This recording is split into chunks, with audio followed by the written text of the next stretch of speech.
Good evening, ladies and gentlemen. Welcome to the combined agenda and regular meeting of the Monroe Township Council. The agenda meeting is called to order. Would we all please rise to honor our flag? I pledge allegiance to the flag of the United States of America and to the republic for which it stands, one nation, under God, indivisible, with liberty and justice for all.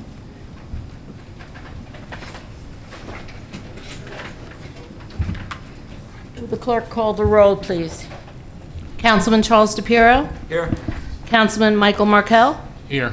Councilwoman Rupa P. Siegel. Here. Council Vice President Terrence Van Zora. Here. Council President Miriam Cohen. Present. Please read the Sunshine Law into the record. In accordance with the Open Public Meetings Act, it is hereby announced and shall be entered into the minutes of this meeting that adequate notice has been provided by the following.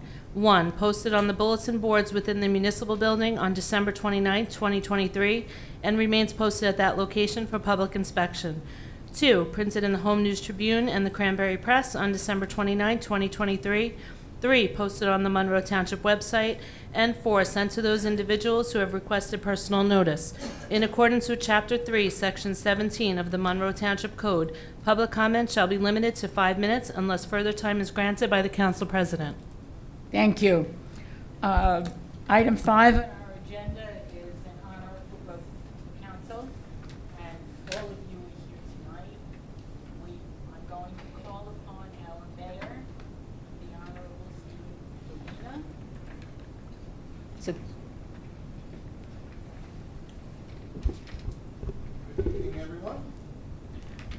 So, is this working?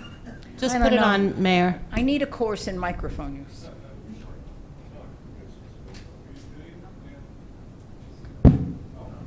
Now we can rock and roll. Okay, we're good, we're good. So, in life, there's events that happen that you see, sometimes very moving, but that human spirit that we all have, right? Sometimes something happens. Well, my friends, we're here to honor somebody when that something happens to you. And we have a good Samaritan here that needs to be recognized. Now, when I saw on the news, when I had heard from the chief of police in regards to there was a fire at Rossmore, very early morning, and a good Samaritan knocked on the door to try to get that person out of the burning house. And you think about that moment, right? It's natural as a human. Once in a while, you get that thought, and then you say, boy, I wonder what I would do, right? What would you do? And it gets you thinking. And my friends, there's strife in the world. There's negativity. Gosh darn it, there's positivity as well. And that happened here in Monroe Township. One of our own citizens helping another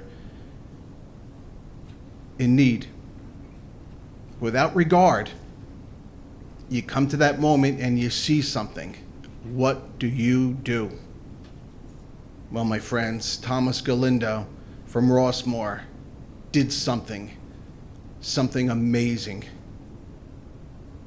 I had the opportunity to talk to Mr. Galindo and his family prior to the meeting, and when he walked into my office, the first thing I said is just, wow.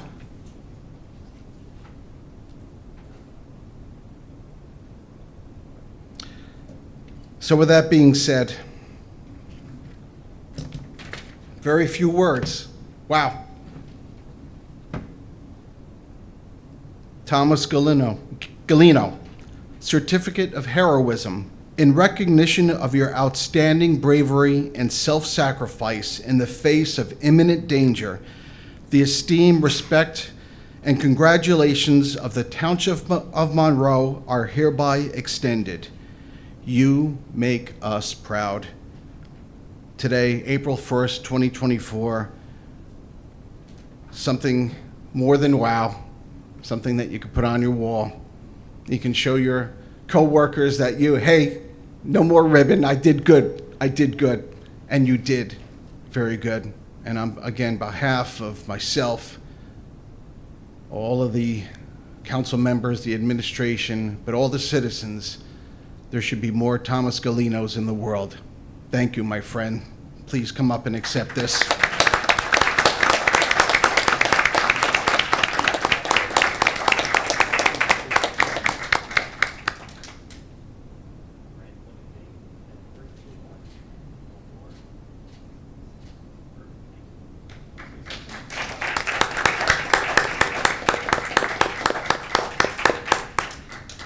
Like a good Samaritan again, riding off into the sunset. I'd like to ask Council President if we could potentially just take a moment for some pictures with the council. Okay. I would like to And then, check. and then obviously if there's any comments that need to Well, be made obviously, we're all. by the council members. Yes, thank you. We will do both those things. I'm going to ask Councilman Markell. This is your ward, and you are a resident of Rossmore. If you would like to make a comment first, please, sir. Yes, I would. That was a very nice introduction the mayor gave. Tom and I go back a long way, about 10 minutes. Actually, we're neighbors in Rossmore, and I'd like to just say, not much to add to what the mayor said, but thank you so much. In a world that we see so many terrible things every time we turn on the TV, it's great that something so fantastic happened in Arc, especially so close to home. And I just want to thank you for, as I say, doing the right thing. But it takes a lot to do the right thing. Not everybody does the right thing.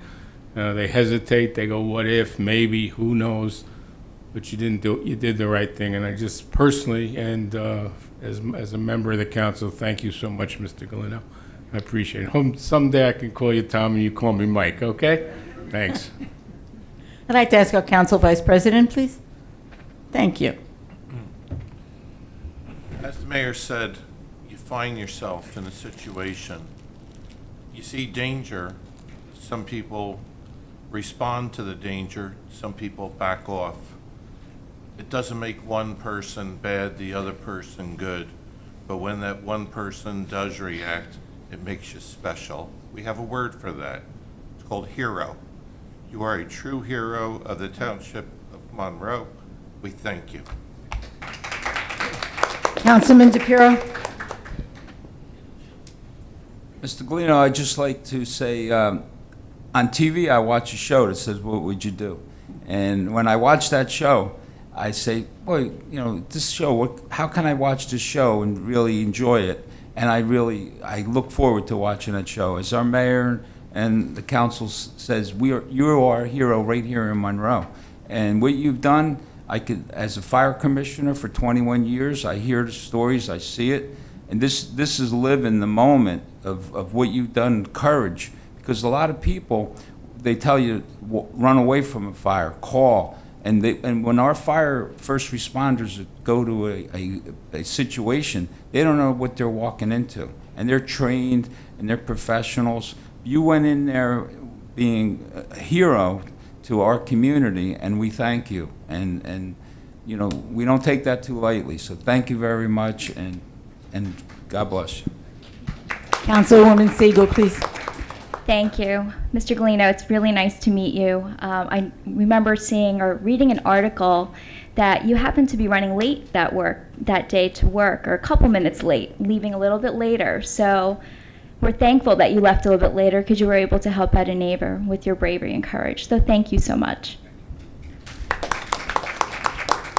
Those who save a life save a generation. There are no other words other than that. You've honored us by being here and allowing us to honor you. It would be good if we took a 5-minute break. Should we need 5 minutes? Alan coordinates all the photographs in this room. 3 minutes? So we'll please take a brief break to take some pictures. We are back in order for this agenda meeting. The additional proclamations that will be made this month are Autism Awareness Month, Arab American Heritage Month, SEC Awareness and Appreciation Month, National Public Safety Telecommunicators Week, Education and Sharing Day, and Arbor Day. Item 6, will the clerk please read the ordinance for introduction at this April 1st agenda meeting? Ordinance 04-2024-007.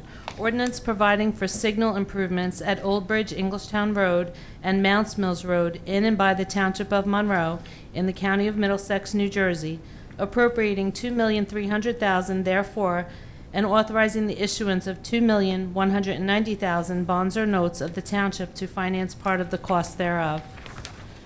Ordinance 04-2024-008. Ordinance amending Chapter 97 of the Code of the Township of Monroe entitled Tree Preservation. Thank you.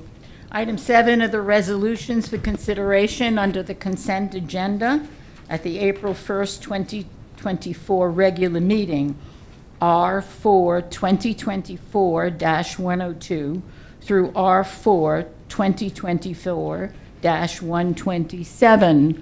Any council members wishing to remove the resolutions from consideration as a body?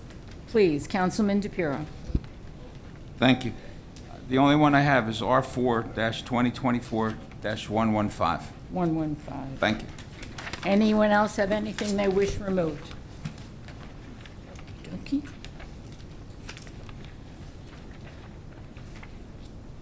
Got a lot of resolutions this month. We'll move to the public comment section of the agenda meeting. Please remember that in this portion of the meeting, public comments are limited to agenda items only, 5 minutes per speaker.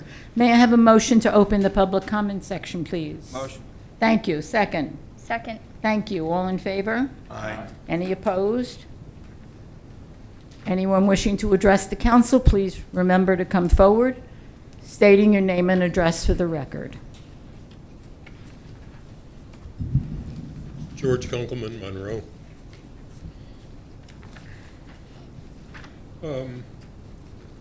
Ordinance number 6 about the signalization, is that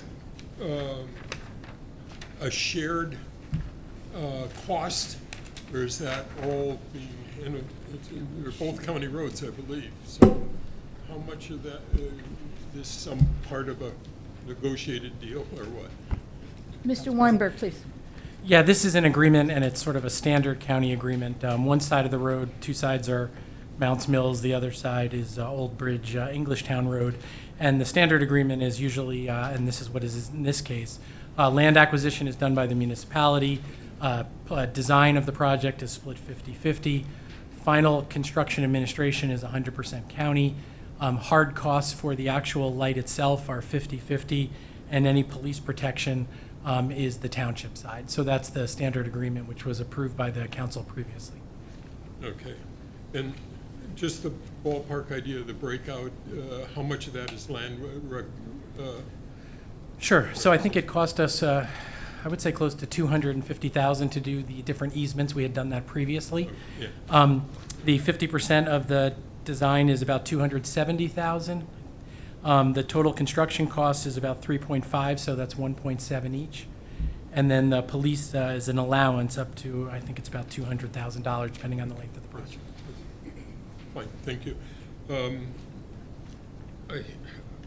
There's, in the consent agenda, item 113, which is purchasing two F-550 dump trucks. The number seems abnormally high. Is there some reason for that? I mean, we're getting, the, if I could, Council President? Yes, please. You know, we're getting these through state contract, and they are also fully loaded in terms of they're coming with a snow plow and the salter as well. It's actually hard to get trucks now. So this is through state contract. So obviously, I think the price has gone up over time. Well, we're seeing that with ambulances as well. But this is a negotiated price through the state. and it does replace a 2006 unit number 94, which has close to 100,000 units and is somewhat failing, and 2008, which has 84,000. So the ones that we have are somewhere between 18 and 16 years old and sort of past their useful life. Kind of a shocking number. I have what is more a comment than a question. Sure, please. Madam Chairman. Item 108, contract for ambulance maintenance, parts and repairs. At some point, are we going to entertain having a municipal garage for maintaining things? I know the school has a garage for maintaining their school buses.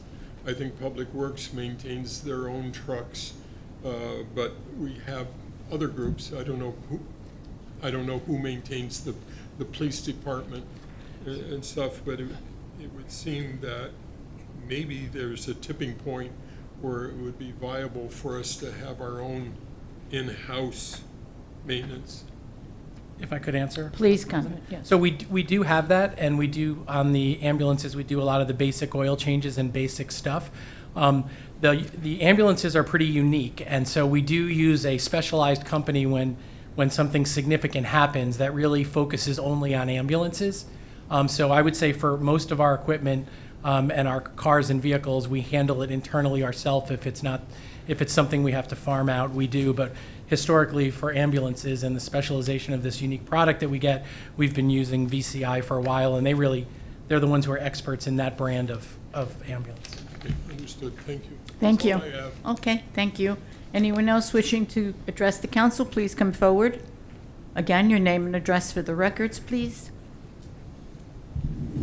Gary Busman, 7 Monarch Road, Monroe. 2024117. Can someone please explain to me what that contract entails? Sure. Mr. Weinberg, you're Sure. on. So this is through the Historic Commission. Over by the Dye Farm, across from the Dye Farm is another house that moved over there probably 20 years ago from England Road. Sometimes it's been called the England House, sometimes it's been called the Baird House. I understand it was built in 1830 and different owners lived in it along England Road over the years. And so this is a conceptual preliminary design to look at how best to stabilize the house. It was moved there 20 years ago. I believe there was some work done on the roof, and the Historic Commission is looking with this contract to move forward to figure out a plan of how to further stabilize the house so it can last, and then ultimately, I believe, go for grants and other resources. I just get surprised sometimes at what professionals charge. I, being a professional, I know what I charge. Sometimes I believe it was excessive, but based on the situations, it may be warranted. I just wanted to question that fact, so thank you. You're welcome. Anyone else, please come forward. Again, stating your name and address for our records.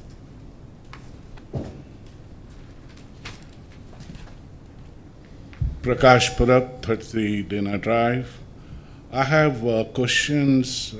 I agree with this, but I have question on R4 2024116.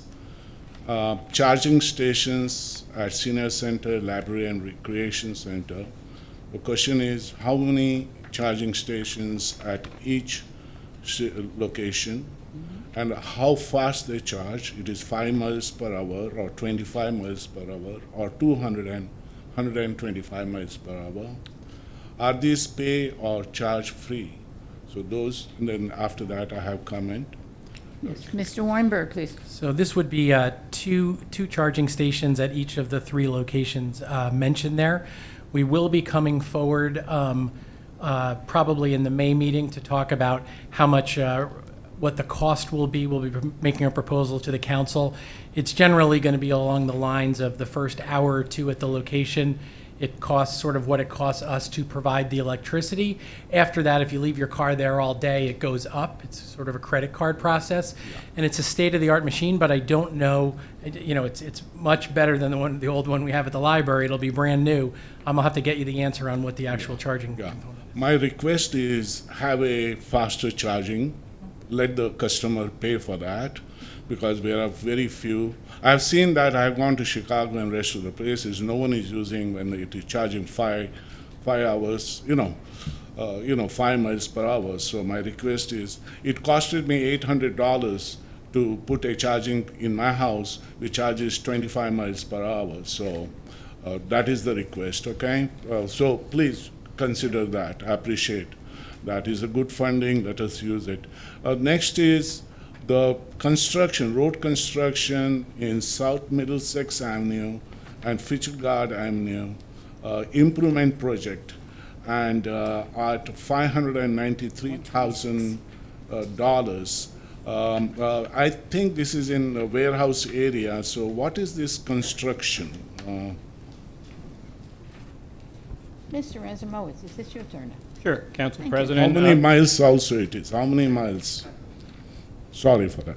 Council President, this was a NJDOT local freight grant that we received. This is for South Middlesex Avenue and Fitzgerald Avenue in the industrial park area. Okay. We received 11 bids on this project, so it was quite substantial number of bidders. The low bid is $593,877. The question is, it is repaving, when it says construction, I was not clear of what type of construction it is. Council President, so this is a reconstruction of the roadway. There'll be milling, curbing, some curbing, sidewalks at the handicap ramps, and line striping after the paving. And how many miles it is? I don't have the mileage. It's Okay, all that's okay. It's South Middlesex Avenue and it's Yeah. Fitzgerald Avenue. It is nice to get grants, so we got, how much grant we got? The grant more than covers the low bid price. Okay, thank you very much. Thanks. a You're lot. welcome. Anyone else wishing to address the council, please come forward now. Council President, I just stand corrected. The grant is $550,000 and the low bid was $593,000. Please, your name and address for the records. Good evening, Lucille Panos, 1208 C. Lindera Plaza, Monroe. On 007, is this the total amount? Are we expected to pay, are we expected to pay more? I'd like to know how much was, the business administrator broke down some numbers, but how much totally were we responsible for? Township is and how much not. And how much in the future are we responsible for? Item 116, the charging station. Who regulates that? I know for gas stations, Weights and Measures regulates how much, how long. So what department or entity regulates the electric pumping stations? And how much will it cost the resident to do that? And are we getting type 2, type 3, type 1? What type of charging stations are we getting? 118. That was very nice of whoever left this, Mr. Cristiano left some money for the senior center, except in the bill on the website, it said there was an attachment A. I didn't see one, so what is attachment A that is referred to? And while I agree that it's nice to get grants, come on, we all know, it's like pay from Peter's paying Paul. We all pay for everything, whether it's a grant, whether it's, we're paying for it. So thank you for applying for the grants, but still somehow I think the taxpayers paying for it. So if I can get those answers to those questions. Sure. Mr. Weinberg, you. Yeah, I just want to make sure I didn't miss Yeah. the first one, so I apologize. Yeah. Can you just, if you don't mind, just The read it? total, how much? Oh, right. Council President, Yeah. the total that was spent, and is there more projection of the town- monies to be spent? So I did go through the costs earlier, if I could, Council Yes, President. if you please. And once it does open, because I know that was the end of the question, once it does open, it is operated and maintained by the county. However, if there's an Opticon on there, which is for emergency services, we maintain that one piece of it. But if the traffic light doesn't work or there's a problem with it, the county ultimately maintains it. As I mentioned earlier, the land acquisition was approximately $300,000, which I is just wanted a total, Well, I wasn't clear myself. I thought you wanted the breakdowns. I'm sorry. sorry. You just want the total. So the total for us is 2.243 million, but that doesn't include the land, so that would be about 2.5 million, 2.543 It million. doesn't include the police. That which- does include the police. Oh, it does, okay, thank you. Yeah. And then moving on to, what was it, 116? 116. One, Yes, who regulates, how much is it gonna cost, what type are we getting? Right, so I'll have to get back to you on the type that we're getting, and Kevin is not here, and he would be able to explain it. But we are going to bring forward an ordinance, and we're allowed by ordinance, I believe, to set the rates, as I mentioned earlier, by hour. And you see a lot of different towns doing that, where they can do up to the first hour or second hour and have different rates going on. And the conventional wisdom now is that a lot of people make the first hour or two reasonable, certainly make sure that everyone's paying for their full electricity, but then try and make the rate go higher so people don't leave their car there, all day to hog, or whatever the right term is, the location. But I'll have to get back to you on the type of charging station that it is. It is Council certainly- President, if I can help Alan out there. Okay, sorry. And I wanted to know who regulates it, weights and measures. Okay. I understood the third part of your question is who regulates these charging Yes, stations. thank you. But You're with welcome. regard to the charger, they are type 2 or level 2 chargers. Okay, C 4000 or something like that. Okay, Type that's, 2 chargers, and that has some meaning to someone who is familiar with. Yeah, there's essentially 3 levels, as Mr. Parab spoke about. These are type 2 or level 2. And do we know who is going to be responsible for assuring the accuracy of the meters? Is it weights and measures, or we don't have that information yet? I don't want to guess, so I Well, have to we won't research guess. it. I We will apologize. find out, and we'll get back to you. all right, you're approving stuff and you don't even know all the answers, but that's, and how about the attachment A? On 118, Attachment A on the. that's referred to on the Oh, website. yes, I'm sorry. Your comment was that you went to the website in the senior center and attachment A or you went to our website and there was no description of the attachment A, what it meant. Mr. Warnberg, do you have that? Yeah, let me just look at it for Sure. 1 second here. Sure. So hang on. I don't know if Ms. Shah wants to talk about that, but it's right here on the back. So if that wasn't copied, I do have a copy here that I can certainly share with you.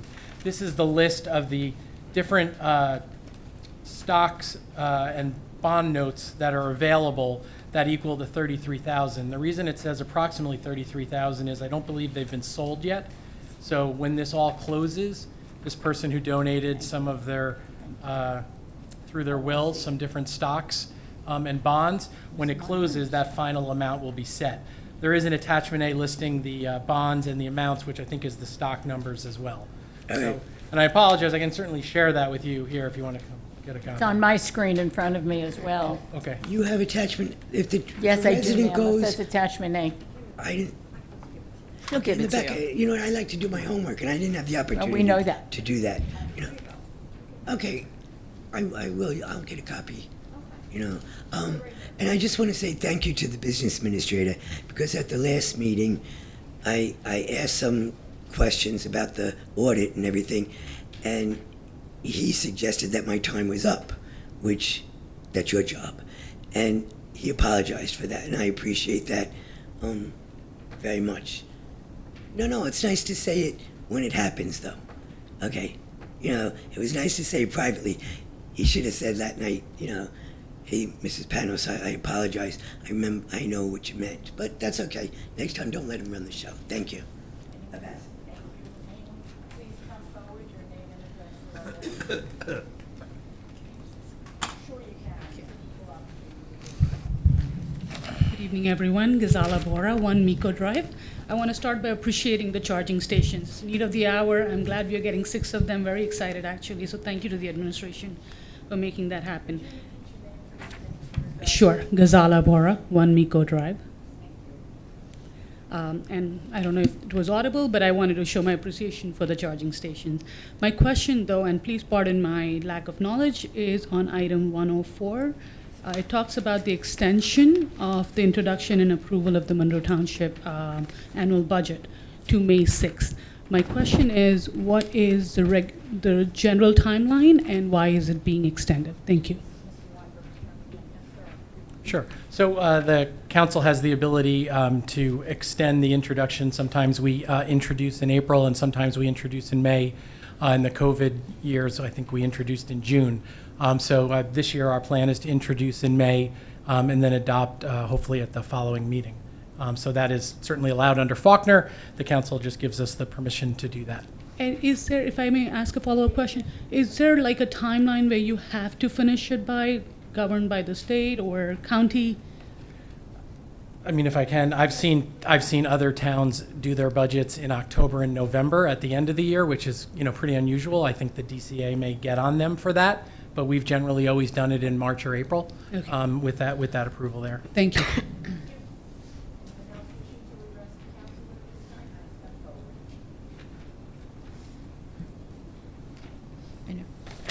Your name and address for our records, please. Shell Arminio, 9 Nathaniel Street. Before we get started, thank you for mentioning the Faulkner Act. I was at the State Library today because I wanted to look up our particular Faulkner Act. Do you have the exact number? I think there's different Yes, there is. grades of the Faulkner Act. Which one are we in Monroe? We're Plan B. Weren't we Faulkner Plan B? We're B. I'm not aware of a number. So they, I mean, I don't know if you want to go first or you want me to go. Oh, you can go, always go Okay, first. So they updated Faulkner. There used to be like plans A, B, C, D, E, F, J. They merged them all into the optional municipal charter. We are historically the one that had 2 at-large seats and 3 ward seats, but we are generally the optional municipal charter, otherwise known as the Faulkner Act, and all the things associated with the Faulkner Act would come to us. Okay, but there were like 5 books in the library today, and I wanted to know which one specifically addressed our form of government. I can't go through all, they were like huge wanna answer? law books. I'm going to refer to the... Our attorney will continue your answer. The easiest would be to refer to the code that's been passed on and I think it's 360, right, the degree? And that is what we follow, that all the forms of government, everything we have to follow is on the municipal code. So it's Municipal Code 360? Yeah, it should be the 360, which is all the general code systems that everybody uses. I think you're on 360, right? Yeah, we're the Faulkner Act, and I think they're all together now. It's all together, yeah. But it's basically you can Google municipal code, even the township, and just click on it. There's an entire tab of all the rules and regulations that the Township of Monroe follows. So it's on our website? Correct. So if we go Of to everything, you Monroe can go to Township there website- and you can follow all the rules there. Where is that on? I'm on the So- website constantly, Okay, and I haven't seen it. so you just put in the township, and then in there, you'll find an entire website. It's very user-friendly, and you click on government, and it'll be on there. Probably, and if you can't find it there, you go into the clerks, and it'll be on that tab. And it'll be right there. Our wonderful clerk, Ms. Robbins? And if you want, I'll say afterwards, and I'll even show you. That would be great. Okay, great. Okay. So thank you for bringing that up. That happens to be my concern today. Resolution R4-2024-104, approving the extension of the introduction and approval, I don't think that's the one. It was the one of the, I'm sorry, it's not 01, it might be 03. Overpayments, yes, sorry. This is a very short resolution for overpayment. What is the amount of overpayments? Do we have that on 03 here? Mr. Weinberg, please. Sure. What resolution number is that? I'll just Oh, pull I'm it. sorry, the amount is here, $136,315.76. Is that all for one party, or, I'm sorry, Mr. Weimer, 103, resolution 103. Yep, under Schedule A, there's a whole series behind there. Schedule A? yeah, Okay, do you again, have not that? on the website. Okay. There's a Schedule A that lists each and every situation. Sometimes it's, for example, people may double pay their bill. Sometimes there's a credit if somebody becomes permanently veterans disabled. In certain cases, if it's a state tax appeal, it would be a credit back to them. Right. And that is certainly listed under Schedule A within there. Okay, so I went to the website today, and as you can see, I downloaded all the resolutions, but it didn't come out on I that. am So looking at where my- is Schedule A on the website? Okay, I mean, we could certainly ask the clerk to make sure that's included when we print them out. Sorry, it gives you more Okay. work, Ms. No Robbins, problem. but. That's okay. That's But I mean, fine. because it's, the part, You're talking about $136,000, and it's there's no other details, so. I'm looking think at the it's details so important. we can make sure that you're able to look at it as well.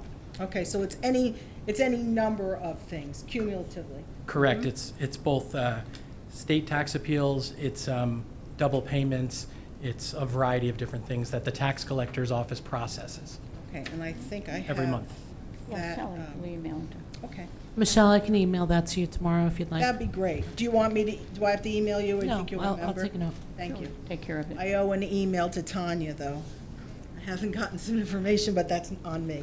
Thank you very much. You're welcome. Anyone else wishing to come before the council, please do so now. Seeing and hearing none, I'd like to entertain a motion to close the public comment period, please. Motion. Thank you. A second on that motion. Second. Thank you. All in favor? Aye. Any opposed? Nay.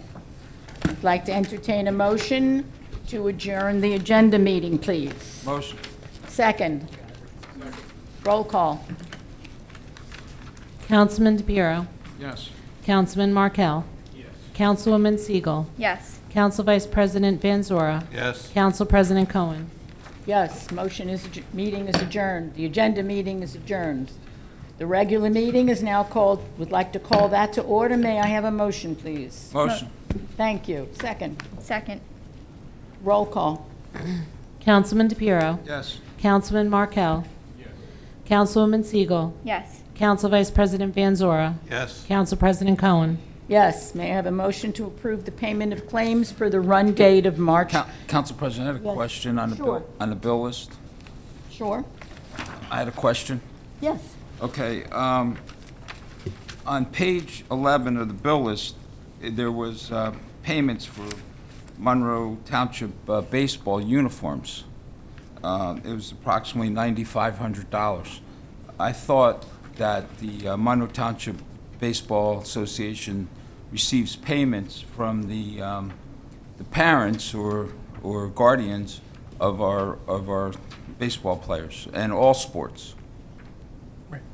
Mr. Weinberg, please. Right. My understanding is that when they do use uniforms for multiple years, but I believe the first time we buy the uniforms, we buy them ourselves. That's been our historical practice, but I'll certainly double back with Mary Lang.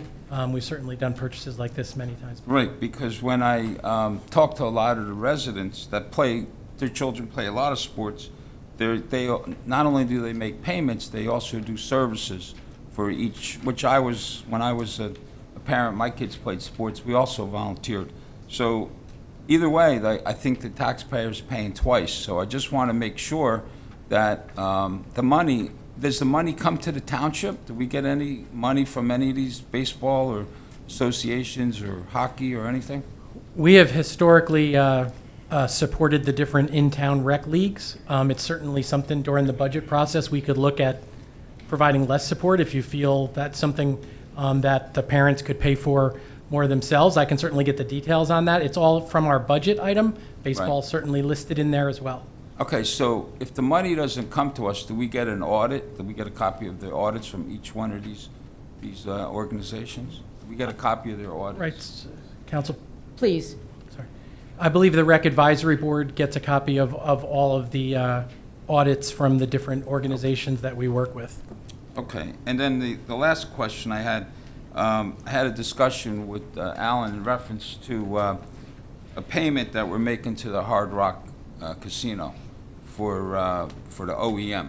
So it's $4,719, and that's for as one of our residents just said, we get grants, which is great, but we also make payments as taxpayers.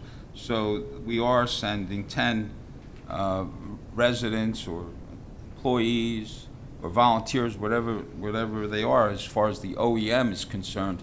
It's $4,719. It's on page 20, and I asked for a copy of the statement, the bill, the PO, and also the people that are going in. I thank Alan for getting that for me, but I was just a little concerned because in the past, mayor, council, and attorneys in the past in Monroe, they stopped making payments for League of Municipalities or anything going for any kind of meetings. The attorney back then was Joel Shane, and he recommended that no payments would be made for any kind of seminars or any kind of events like in Atlantic City. So I was a little surprised to see $4,719. Regardless of where the money's coming from, we're making the payments. So that's my comment. I did respond on that, if I could, Yes. Council President. Yes, please do. We did, starting about 2 years ago, get a $10,000 federal state grant to expand training for our Office of Emergency Management. And so starting about 2 years ago, we started attending on a regular basis with some of our key staff members on the OEM, the State Emergency Management Conference down in Atlantic City. It usually ranges from 4 to 5 days. We have some folks, like people from EMS, who will go down for the 2-day component that is EMS, and then we might have our director of OEM there for all 5 days instead of coming back and forth. The grant is specifically authorized to be used to be able to go to this conference, so I just wanted to share that publicly. Thank you. Thank you. That's continuing education for our excellent Office of Emergency Management. May I go back to my motion, please? Yes. Yeah, Thank you, Council President. You're welcome. May I have a motion to approve the payment of claims per the run date of March 27th, please? So moved. Second. Second. Thank you. May I have a roll call? Councilman DePiero. No. Councilman Markel. Yes. Councilwoman Siegel. Yes. Council Vice President Van Zora. Yes. Council President Cohen. Yes. Motion carries. Thank you. May I have a motion to approve the minutes of the following meetings as written and presented? The February 5th, 2024 agenda and regular combined meeting. Motion, please. Motion. Thank you. Second. Second. Thank you. Roll call, please. Councilman DePiero. Yes. Councilman Markel. Yes. Councilwoman Siegel. Yes. Council Vice President Van Zora. Yes. Council President Cohen. Yes. Motion carries. Thank you. We're moving to the ordinances for introduction. Again, could you please read the ordinance? Sure. Ordinance 04-2024-007, ordinance providing for signal improvements at Old Bridge, Englishtown Road, and Mounts Mills Road in and by the Township of Monroe in the County of Middlesex, New Jersey, appropriating $2,300,000 therefore, and authorizing the issuance of $2,190,000 bonds or notes of the township to finance part of the cost thereof. Next is, You know what to do. okay, do it separately. We're going to do these separately. These are, I need a motion to introduce ordinance 04-2024-007. Please. Motion. Thank you. May I have a second on that? Second. Thank you. Roll call. Councilman DePiero. Yes. Councilman Markel. Yes. Councilwoman Siegel. Yes. Council Vice President Van Zora. Yes. Council President Cohen. Yes, the Motion ordinance- carries. Motion carries. Please, let's do the second one, please. Ordinance 04-2024-008, ordinance amending Chapter 97 of the Code of the Township of Monroe entitled Tree Preservation. And these amendments comply with the New Jersey Department of Environmental Protection recommendations. May I have a motion to, please, to Motion. introduce this? Thank you. A second. Second. Thank you. Roll call. Councilman DePiero. Yes. Councilman Markel. Yes. Councilwoman Siegel. Yes. Council Vice President Van Zora. Yes. Council President Cohen. Yes. Motion carries. Motion carries. We now move to the resolutions. Would you, clerk, please state the resolutions for consideration minus the one absented? Yes. Resolutions R4-2024-102 through R4-2024-127, with the exception of R4-2024-115. Very good. May I have a motion, please? So moved. Thank you. A second on that, please. Second. Thank you. Roll call. Councilman DePiero. Yes. Councilman Markel. Yes. Councilwoman Siegel. Yes. Council Vice President Van Zora. Yes. Council President Cohen. Yes. Motion carries. Thank you. Item 7 is the resolution that's been removed from the consent agenda. That is, Resolution R4-2024-115. motion, please. So moved. Thank you. Second. Second. Thank you. Roll call. Councilman DePiero. Abstain. Councilman Markel. Yes. Councilwoman Siegel. Yes. Council Vice President Van Zora. Yes. Council President Cohen. Yes. Motion carries. Thank you. We will now move to our reports. We begin with our administrator on my extreme left, Mr. Weinberg. Thank you very much. Thank you very much, Council President. Just a couple of comments. One, did want to mention that coming up on April 16th at 6 p.m., the representatives from the BFI Republic over at the landfill will be having a meeting with residents to talk a little bit about the recent smells and outdoor air in the area at 6 p.m. Township folks will be there as well, and they operate the landfill, so they've invited local residents to come, and I just wanted to mention that as well. Again, that's April 16th at 6 p.m. The BFI will be meeting with some local residents at the entrance to the landfill at the intersection of Lonnie and Laurie. I did want to also commend the township engineer regarding the 11 bids on the South Middlesex project. Certainly a great price underneath the engineer's estimate, and certainly using mostly grant money, so thrilled about that as well. Also, thank the council for approving the DPW trucks that were ordered. We're hopeful that they'll be here by next winter, and both the trucks that they're going to be replacing are sort of desperately in need of being replaced, so we're excited about that as well. So thank you very much, Council President. You're welcome. Mr. Razumowitz. Thank you, Council President. My report covers updates on some new projects. First off, traffic signal Applegarth Road and Joan Warren Way. The county anticipates construction starting on that in the next couple of weeks. With regard to the Monroe Township Police Station building addition, that project has started. Work is underway. They started with the site work in the back, and they're installing the storm sewer system at this time. And lastly, as Alan mentioned, South Middlesex Avenue road reconstruction is covered under a local freight grant, and the low bidder was P&A Construction out of Colonia, New Jersey, and we look forward to getting that started in the next few weeks. Thank you. That's my report. Council reports. I'm going to begin on my extreme left. Councilwoman Siegel, please. Thank you, Council President. Good evening, everyone.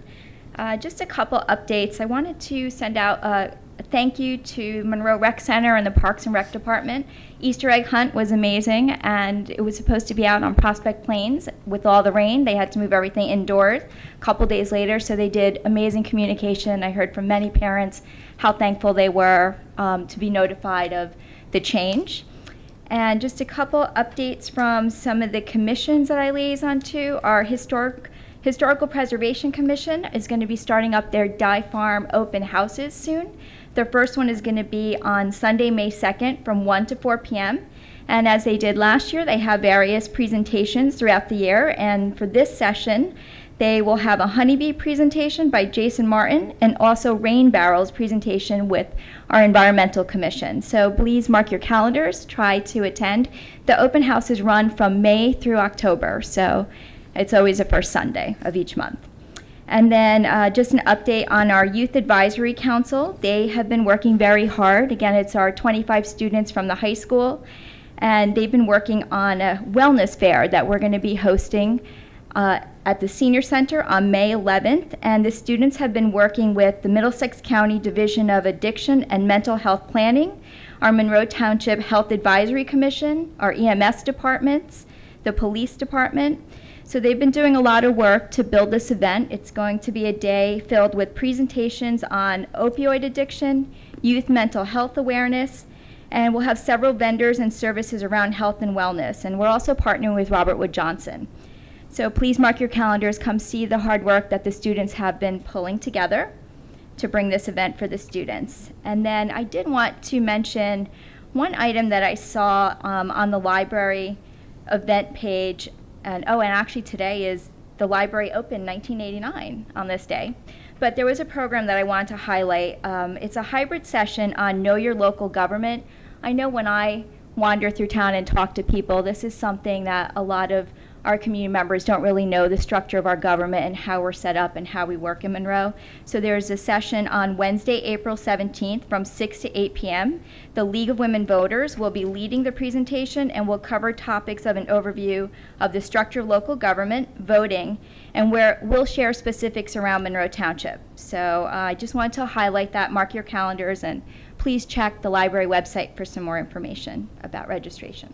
Thank you. Back to my extreme right over here, Councilman DePiero. Thank you, Council President. Welcome.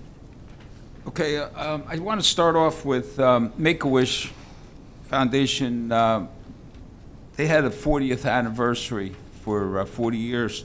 And Tom Weatherall, I watched on New Jersey News, his interview, and he was grateful to and with the donations made and all the wishes. And he said in the 40 years of history of Make-A-Wish, the past 10 years, they were able to make the same wishes that they've done in the first 30 years. So to see, as we just saw a resident from Monroe in Rossmore help the community in a situation which was life or death, and he went into a burning house. To see residents make donations to the senior center, and to we should have a plaque for these people in that building, and we should definitely appreciate in all different ways that people help in each other. And to have the Make-A-Wish in our hometown, it's an asset. It's very important. And I go there on Sundays every once in a while, and they have incredible events for children with cancer or different walks. They do so much stuff, and it's just right here in our town. So I just wanted to put a shout out to them and thank them for everything that they do and for the people that make donations to that Make-A-Wish. Also, I know our administration and some of our directors met with Fire District Number 1. The volunteers are having a 75th anniversary party in the Thompson Park. It's going to be on August 10th at 2 o'clock by the lake. And if anybody, I brought some flyers and some postcards. If there's any businesses that would like to make donations, if there's anyone that would like to be part of that, they are going to have some food trucks, and I know they're going to have some entertainment, and it's something that brings the community together. I remember attending one a few years back in Jamesburg at the 1976 one, and it was I still remember like it was yesterday. I have the mugs that I purchased when I was a teenager back then, and it's something that you remember, and to bring the community together like that is just another way to say Monroe is definitely second to none, as our Mayor Pucci used to say all the time. I wanted to ask a question. Well 25. Did Well 25 come within budget? Council President, I may ask Joe to come up. Mr. Stroin. I believe we're in budget. I know there's a couple items they're doing to get it open. Joe, do you want to come up and talk about Well 25? For those of you who don't know, it's our newest well that'll be coming on. It's at the intersection of Matchaponics and Spotswood Englishtown Road. It looks like that nice building offset to the back if you've seen it, if you've driven by. Is that on, Joe? Who the heck knows? There you go. Relatively simple answer, Councilman. Yes, it is in budget. That, I want to say thank you to you and your administration and your staff, because to do construction today, that is something that, history that I have in construction, and I'm still learning to try to get stuff done within budget. I want to say thank you as a taxpayer, thank you as an elected official, and I think that's something that needs to be, our residents need to know that, Joe works day and night for us, and weekends as well. I want to say thank you, and for putting that project, a project that size, to do within budget is amazing. It's very, very well appreciated, and I just wanted to give a shout out to you and your administration for doing that. And Joe, another thing while you're there, I also want to thank you guys for fixing a leak on Schoolhouse Road. that's something that I've been asking for months on what's going on. I understand we're waiting for a clamp. We didn't need to use that clamp. And I just want to say thank you very much for doing that fix in-house again. So thank you, Joe. Thank you. And I attended a zoning board meeting here, and people were asking, like, where's the screens? Where's the screens?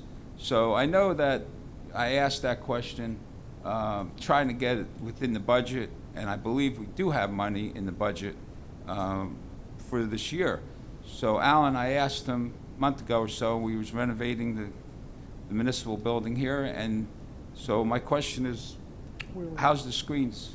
Yeah, so I will follow up with our tech department. It is something we're going to put in 2 screens on either side.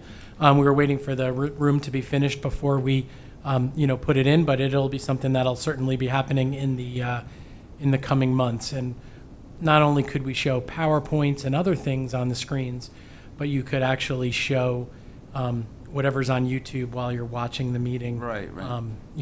Whatever anyone is seeing on YouTube in real time, if there are documents that can be zoomed in on.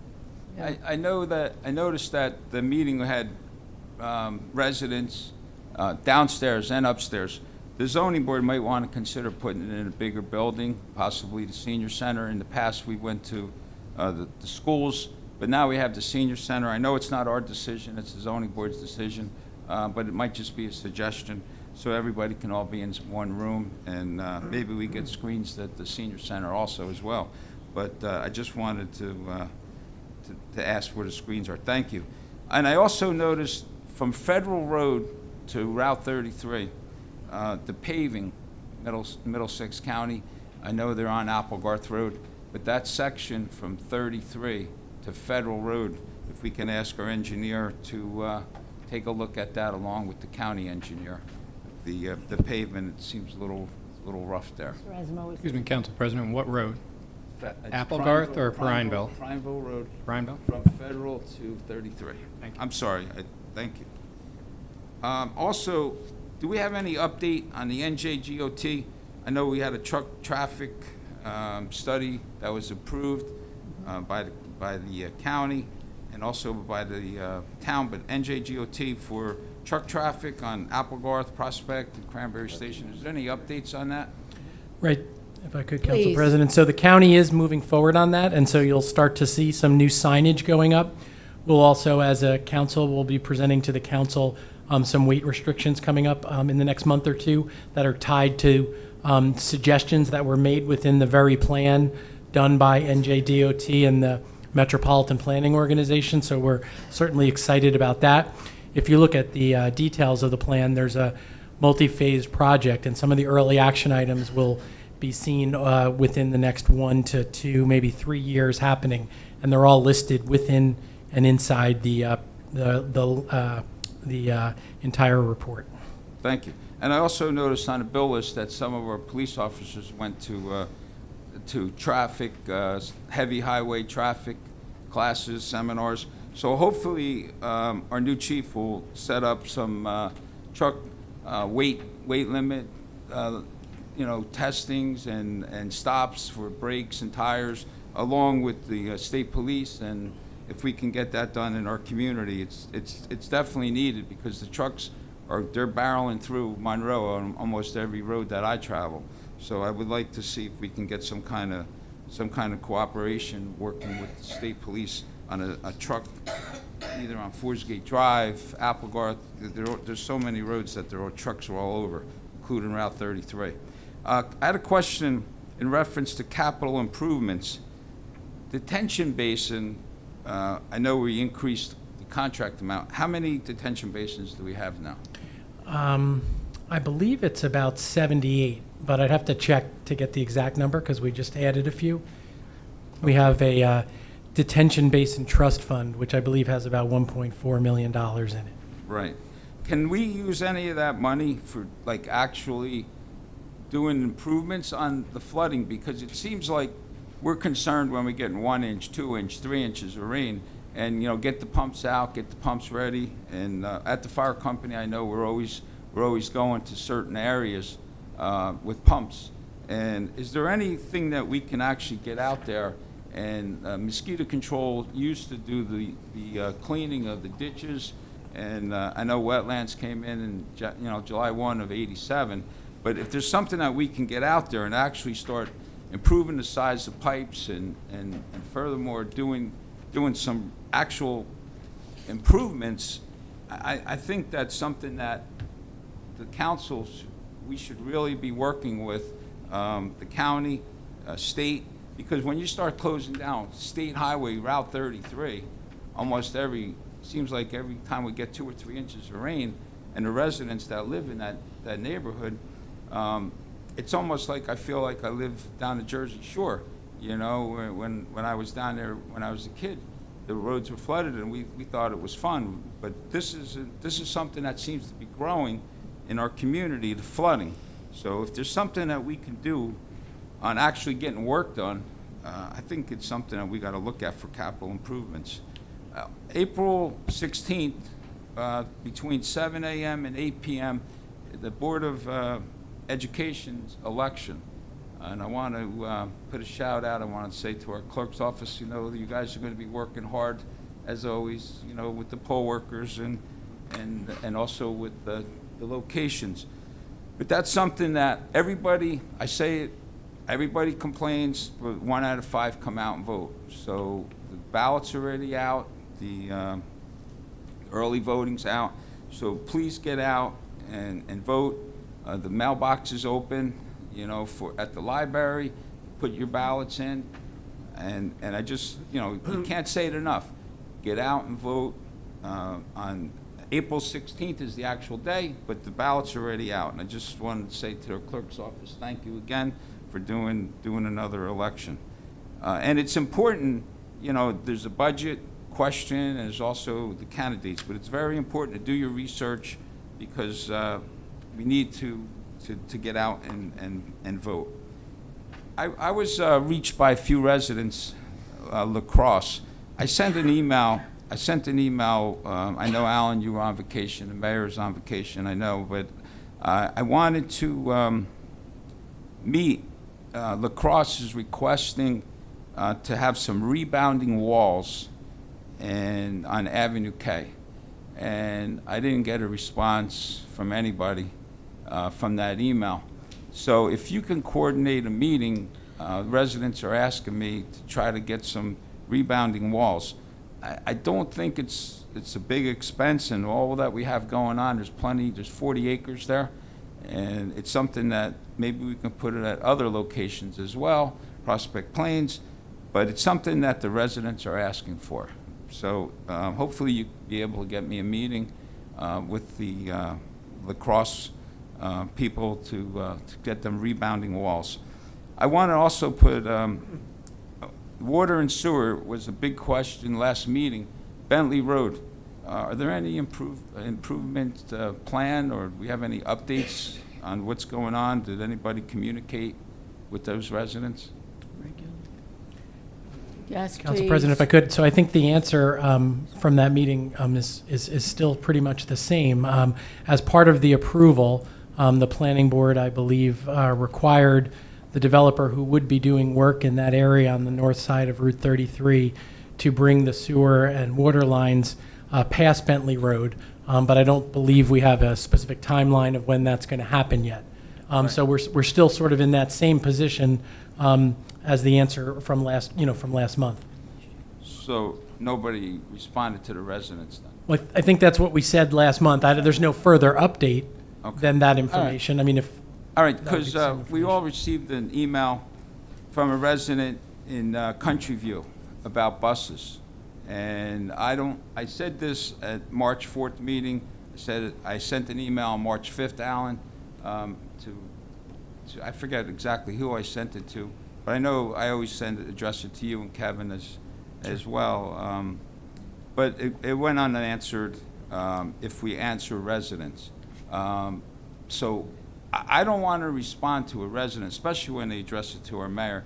I don't respond in respect, because I wait for either the mayor or administration. But I have no idea, and I've been saying it month after month, I have no idea if anybody's responding to our residents. I was told under the Sunshine Law, we can't respond. But I just have no idea. Can we get a system that you can let our residents, if you answer our residents, can we have a system that tells us that either give us a copy of, as an elected official, I'd like to see a copy of what the answer was, because I'm receiving the questions, but I have no idea if anybody's answering. Yeah, I mean, I would just respond by saying I don't see too many emails that go to both of us. But if there is something and you're not sure, you're certainly welcome to, pick up the phone, and I'm happy to answer. I think what was said at previous meetings is if the whole council's on there and we get into a back and forth with the resident about what our policy is, it could become complicated just from a sunshine law point of view. But a phone is always available if you want to be sure. But I just don't feel like we get that many of those. I certainly don't. But if there's something, you're always welcome to give me a call. Well, we had an email in reference. I was going to read it at last meeting, and I chose. I was told not to read it, and I didn't know if anybody responded. And that was from a resident that addressed an issue that happened at our council meeting. And then we just got another email from all of us received it from. I mean, I don't want to say the name, but Please don't. It was right. It was from a resident from Villages at Country View, Correct. asking about the buses, Correct. and we all got that, Alan. So the mayor got it. Excuse me, all can the I just council- interrupt you for a moment? The email you referred to at last month's meeting was an email that I answered. But I don't know that. Well, I would assume that we have a level of trust among us. You asked, I answered it. It was addressed to me, and I answered it. It was addressed to me also. But I answered. But I certainly I- answered. I- I didn't assume whether you answered or you're not. I'm simply telling you that I answered the email. Okay, but what also I'm asking for is if we all get addressed to an email, they ask us a question. If we don't, I personally don't know if anybody's answering. I don't want to assume somebody answers. When I go out to the public and they say, oh, I never heard from the mayor, I never heard from the administration. I don't know what to say. I don't want to speak out of turn. All I'm saying is, if we send an answer, just send can I get a copy of what we sent to the residents? I've been sitting here for 6 years, and I'm trying to understand, as an elected official, if somebody asks us a question, how do I know if it got answered? That's all I'm asking. Hi, Councilman. So when you had previously, we talked about the violation of sunshine law. We can't get into a situation where we're copying everybody on the responses, right? I think that when we all check in, as we do before the council meeting, people can tell you, as Council President stated, she had responded to that. Now, a lot of times, as you know, as a councilman, that a lot of times people don't have a question. They just have a comment. And a lot of times, if there is just a comment, it's duly noted, and then it's taken on. But if there's a question, I am told that the council president or the business administrator responds to it. So what ends up happening is that if while you would like to know, as council president said, if there's the trust in there, you guys can talk about it, but not to copy, because then we're getting into that same situation of the violation of the sunshine law, because it's almost like you're debating someone's private question out with the other council members, and you have a quorum on email. So when we get our packet, when we get our That's a public. agenda, It's your public we get agenda. our agenda, we can get that because it's public. It's a public agenda, right? Okay, so when someone asks us a question and addresses the mayor and all the council, then is that public? So no. So what ends up happening is, I think a lot of the people in the public don't realize that, right? So what ends up happening inadvertently, sometimes council people respond and all the rest of the council people are there. That's a violation, because every time there is a question that comes out, we have to remember the regulations and the notice provisions, right, in the law. So that's all that is. And like I said, if council president is stating that you guys do have the trust and you guys can exchange that, maybe check in and just see, okay, hey, I got these emails, is there anything I can do? That kind of thing. Okay, so we have, on BFI, we have like 58 emails. Mm-hmm. So that's considered public. Well, I don't know all those BFI emails. I don't know if they're between attorneys. I don't know, because it's my understanding there's litigation on there. So Right. if you want to specifically talk about BFI, and I can't comment on litigation, we can go offline and you can tell me specifically which email you consider as public or subject to attorney-client privilege. All right. Okay? All right, thank you. Thank you. That's it, thank you.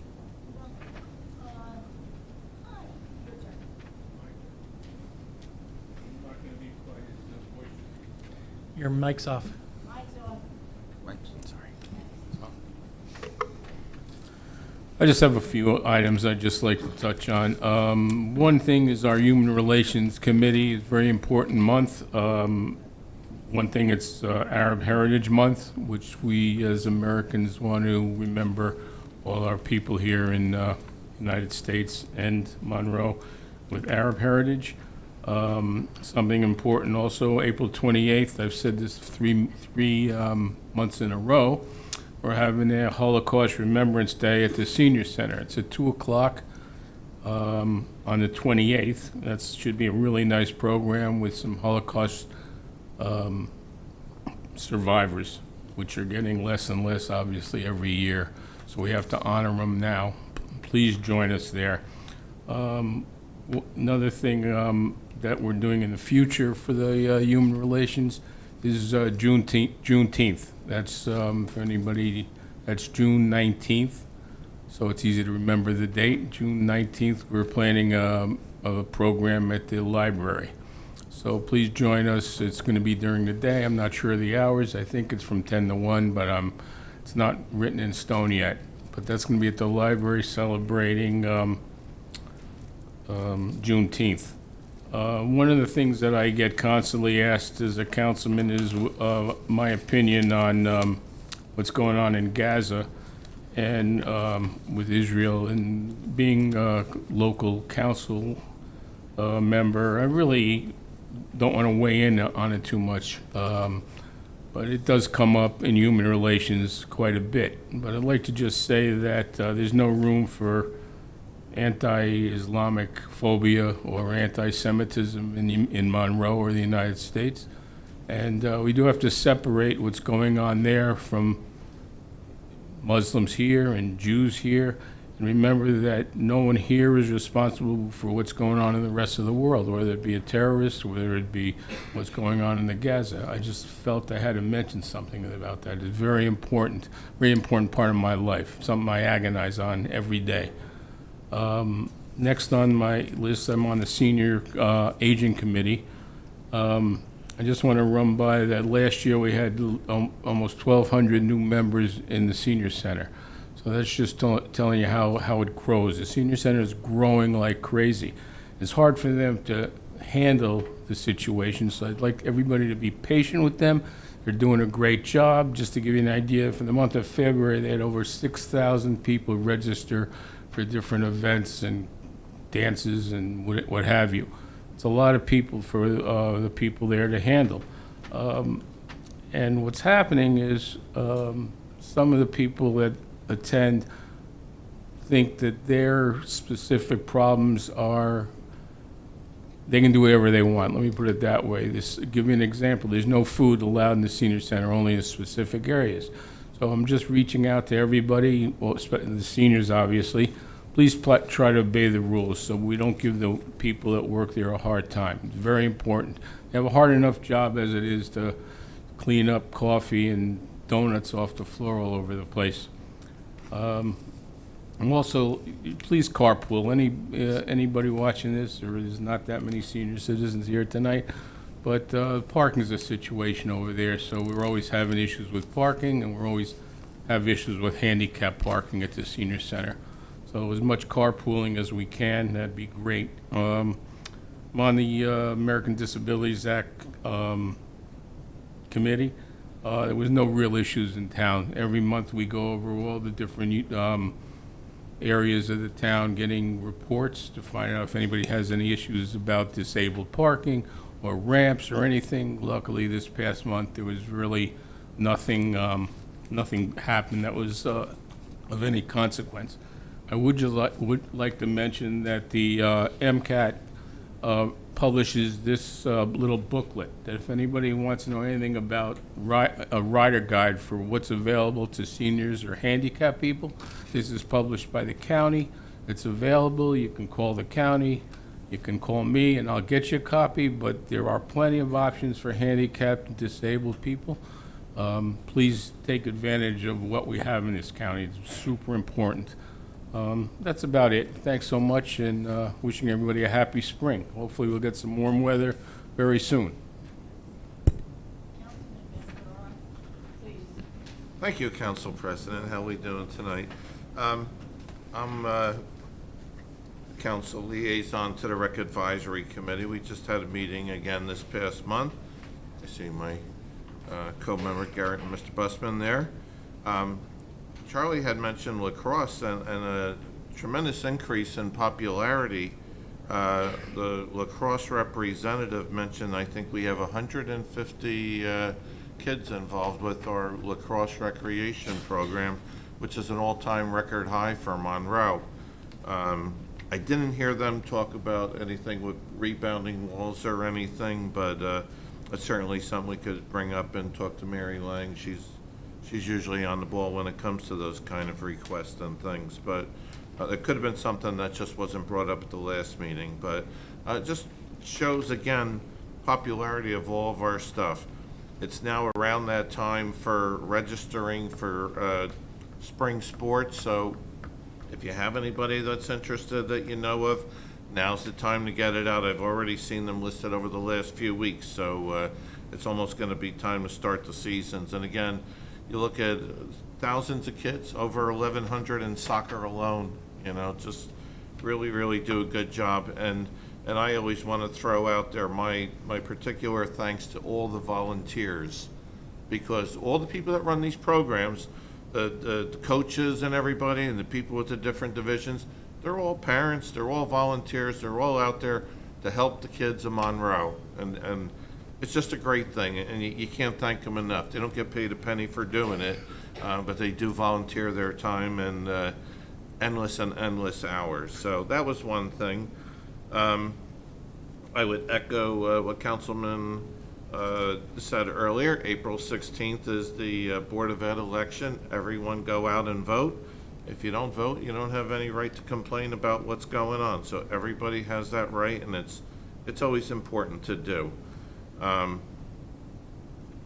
April 27th, they're going to be doing the free seedlings at the library. So anyone that's interested in helping to, continue environmentally help our town by planting trees and things like that, doesn't cost you a penny. You go out there and get your seedlings and you could plant them. The spring's a great time to do that. Also, now getting a little bit ahead, May 27th are, they're having, let me put it this way, they have a Memorial Day parade in Jamesburg, and at the meeting it was mentioned that they're looking for different groups, and certainly groups from Monroe are welcome to join in. They asked that it be mentioned, so I told them I would mention it. So anybody that, whatever it might be, I believe Christine Gandy is one of the people with our Rec Advisory who is sort of taking charge of that. So if anybody needs a contact, you ask me, I'll get your contact information.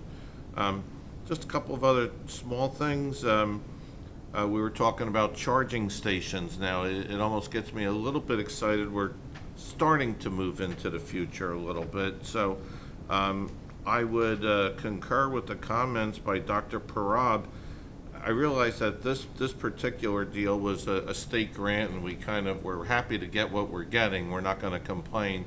But as we go forward, probably in the future, there's going to be some more opportunities that come available to us. And if we do, let's consider getting the ones that charge the fastest, because it's not just going to help one person. It's going to help everybody in town, and it'll be less fights of people complaining, well, your car's been there for all this while. Get the best that you can and think ahead and try and be progressive. And in that same line, I always, I've brought this up before, and I do understand that most of the items that we get in town are purchased through our cooperatives, but I would always encourage to also consider trying to purchase electric vehicles. because in the long run, it's what we need. You know, you look at the extreme weather that we have out there now and all these storms, this is the way to go. So you have electric vehicles, maybe we get some more electric charging stations that fast charge, and, you know, in the long run, it'll probably save the town, but it's something to look at.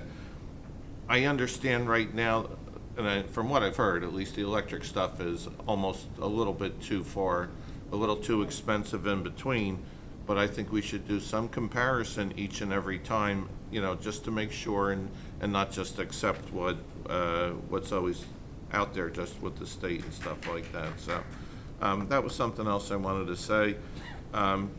It's nice to see spring. One of my favorite movies is Field of Dreams, and they talk about, you know, baseball is eternal. It comes and it's that time of year, and so I was so happy until I watched the Mets' first 3 games, and that was the end of that. But anyhow, I hope everybody has a great spring. Get out there. The weather will hopefully get nicer, and hopefully, you know, we'll have a good time moving forward. So, thank you, Madam President. Appreciate it. Mr. Mayor, before you let us hear your report, I want you to say thank you. Mike, I wanted to say thank you to the mayor because both Councilman Markell and I had the opportunity to meet with a woman who lives in Rossmore who's 102 years old. And so we had that opportunity, and she was not only, she was alert, oriented, and present in the moment, and Kyle was there to take some pictures, and she thought he was really cute. And we had a wonderful birthday cake. And I just know that we left there smiling, that this woman was so participating in our world, and it truly was wonderful to be there. So I say thank you for giving me this opportunity. I must have smiled for several hours afterwards at the joy she brought us just by seeing her. So with that, Mr. Mayor, your report, please, sir. Thank you, Council. Thank you, Council President, for allowing me the opportunity to provide some commentary, reports. You did the 102-year-old. I did only the 98. Nice gentleman, veteran from World War II, Cy Lipper. I'm going to talk a little bit more about Cy in next month's meeting in regards to his next deployment. So that's the teaser I leave with you. Obviously, some of the items were mentioned, so I'll go quickly through some of my thoughts here. About 2 weeks ago, I attended a roundtable with the State Attorney General, Matt Plotkin, at the East Brunswick Magnet School to talk about home invasions, car thefts.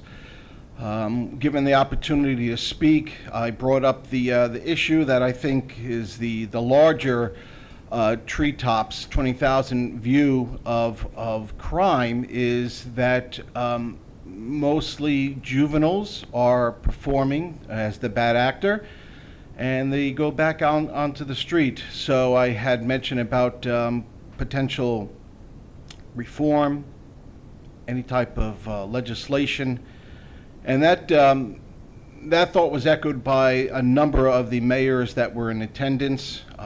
Besides myself, Edison, New Brunswick, North Brunswick, Woodbridge, Metuchen was there as well. And again, that was the overriding theme, was the juveniles performing as the bad actors, and there's no repercussions. So that was certainly strongly voiced by all the mayors in attendance. Speaking of World War II veteran, Monroe resident Seymour Newsombaum received the Congressional Medal of Honor on March 21st in Congress. For those of you who do not know Seymour, we were graced with his presence here last year, in which he was part of something called the Ghost Army, which until just recently was unheard of. It was buried in the history, buried in the secrecy of what they did, and we're just proud that Seymour was down in D.C. to receive such a awarding medal. This past month, I do want to congratulate Fire Districts 2 and 3. Each of them were awarded a $75,000 grant. This is the second year that they received it. I do want to congratulate them for again going above and beyond, trying to help in their budgetary process. And I'm going to mention a little bit about grants shortly. I also do want to reiterate something I mentioned last month regarding our flock cameras. We have now increased from 10 to 20. And speaking with our police, it is showing that it works. We have been able to catch people before nefarious acts are performed. So again, it's something that I know the council, myself, the administration, most of all the police, were something that we thought was very, very important. Also hearing from the citizens about the increase of the cameras, and this is something that, besides that, the crime prevention information sessions will continue again. We just had 2, at least last month, and we will continue to have those because, again, information is power to protect yourself. Charging stations were mentioned. I do just just to be thankful for the $33,000 donation to the Senior Center by the state of John Cristiano. As you all know, the Senior Center is a great place for our residents to use, and any enhancements, any benefits we can get. And obviously, it was something very special to John, and I do want to personally thank him and his family for that donation.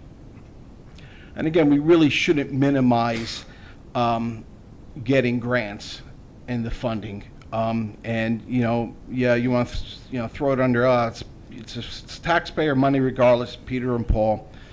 However, it takes a keen administration to be on top of it, to identify it, that there are resources out there, and then obviously to act on it.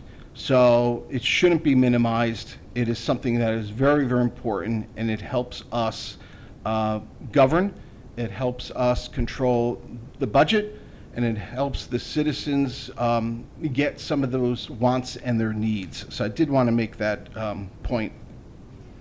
Some upcoming events. The Mayor's Bike Ride is Friday, April 26th at 6 o'clock, starting at Avenue K Park. There's going to be a 1-mile loop and then a 4-mile loop. Because of the weather, I have not been biking as much as I would like, so I got to prepare for that. Got to show off these legs that I got. It was also mentioned about the on Sunday, April 28th at 2 o'clock is the Rickless Holocaust Memorial program. I hope you can attend. What else? April 30th, certainly I would like to invite any veterans attend the showing of the movie The Last Full Measure at the Stonebridge Ballroom at 6 o'clock. If you're interested, please call my office. This is something that the Stonebridge veterans started last year in working with all of the other veteran groups in town to get together and just watch a movie. It was a great event last year, and looking forward to the event for the veterans on the 30th of April. One item is also for our youth. The Police Youth Academy is April 8th through the 12th. It's for 6th and 7th graders. Again, if you're interested, please reach out to Town Hall. And yes, it is spring season. Yes, the Mets are 0-3. I wasn't expecting them to do anything anyhow. But it is that spring season for sports, season for allergies.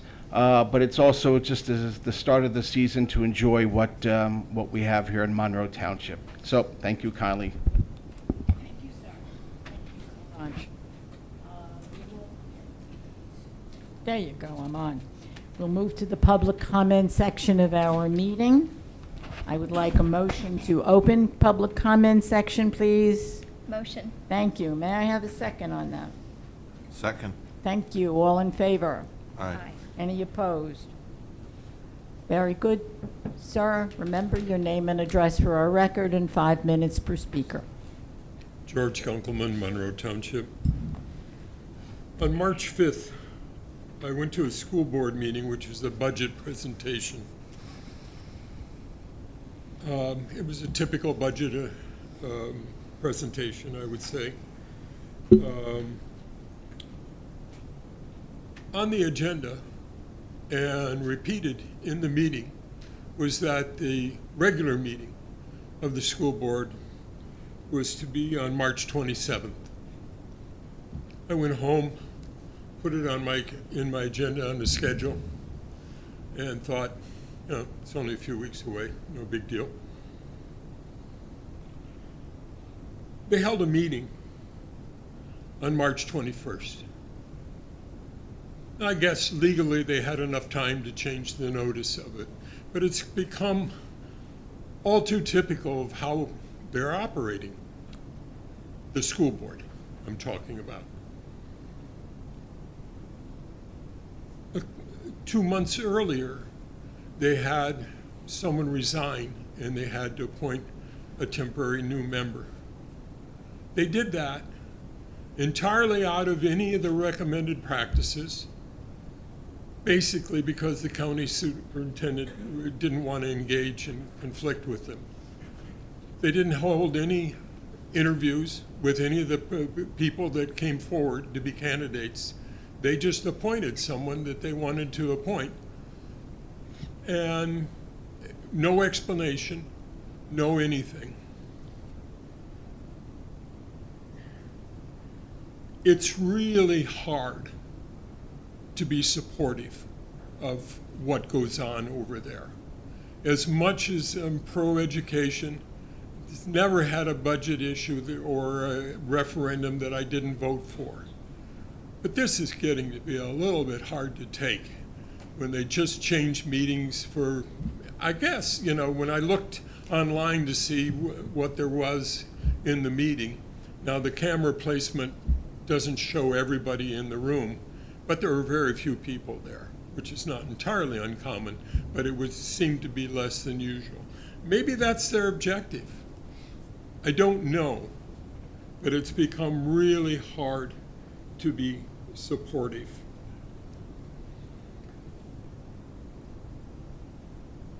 There was a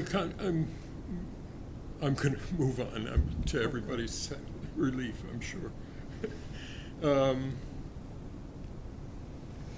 There was supposedly a county study going on about how we're going to handle storm management. And earlier questions, they said we were waiting for the county study. And I don't know. I haven't heard anything yet. I haven't seen anything anywhere. So I'm curious where we stand on that. And as far as our basins are concerned and the maintenance of them and the fund that we have in reserve, possibly we can look at some of the basins and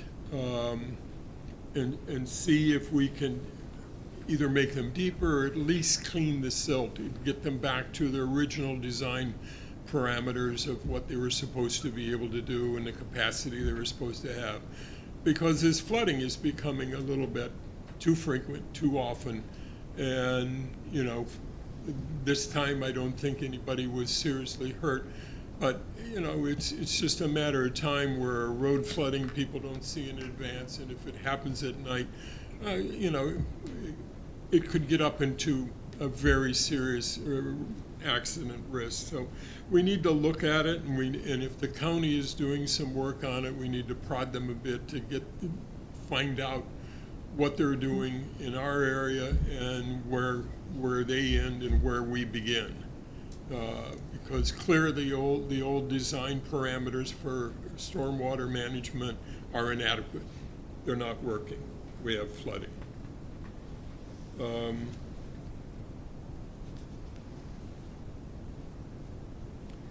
I just wanted to say in support, many of us were at that zoning board meeting last month, and it would be helpful, and I see in other towns where there are screens and we can see the presentations that are made. I appreciate that the presentations are made to the boards, but the public goes and we don't get to see them.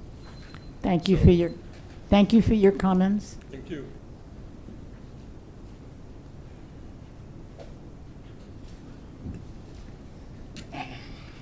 Dr. Parab, your name and address for our Yes, record. thank you, please. yes. Prakash Parab, 33 Dina Drive. Madam President Cohen, Mayor Delina, members of council. This is happened today, this morning, I was happy to note. At the entrance of my rigid community on Half Acre Road, water drainage system had an issue.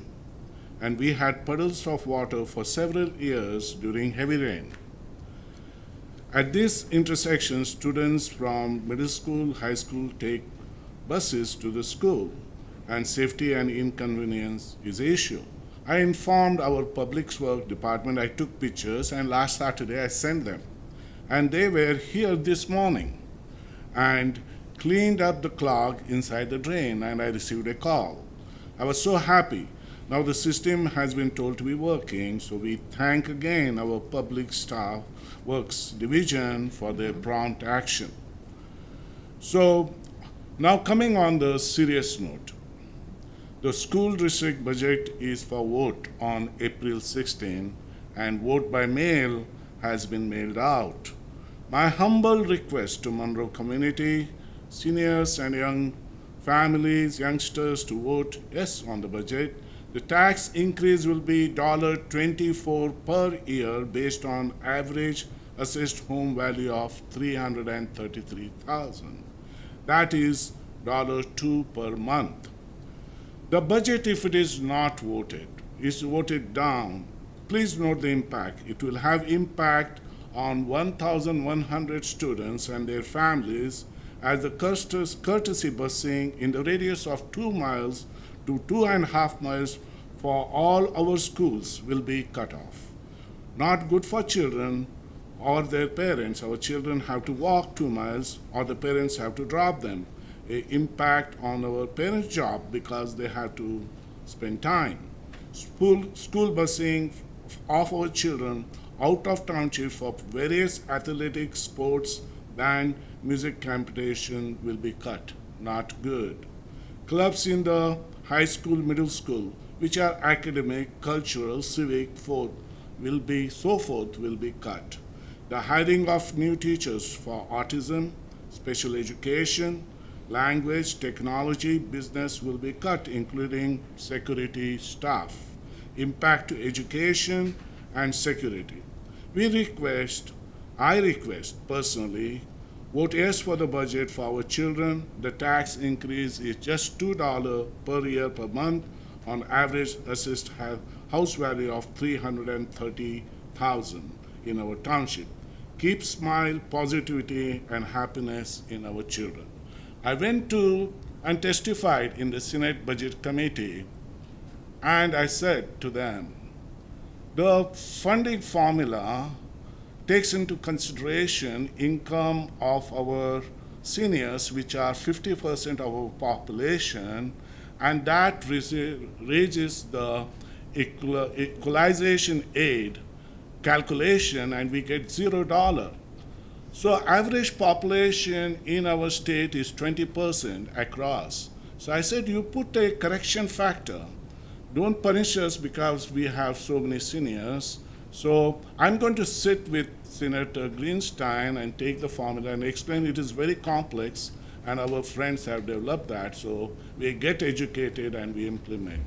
So thank you very much. Thanks for your time. Thank you, everyone. Thank you for your comment. Anyone else wishing to address us, please come forward. And again, please, your name and address for our records. Lucio Panis Monroe. The attachment A, I assume one of you will give it to me at the end of the meeting. It's right there. Thank you. Thank you very much. I want to say thank you to the clerk's office.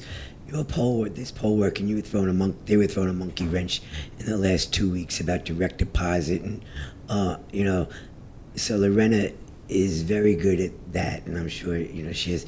But thank you, and it's still not over yet. It's by the time they figure that one out.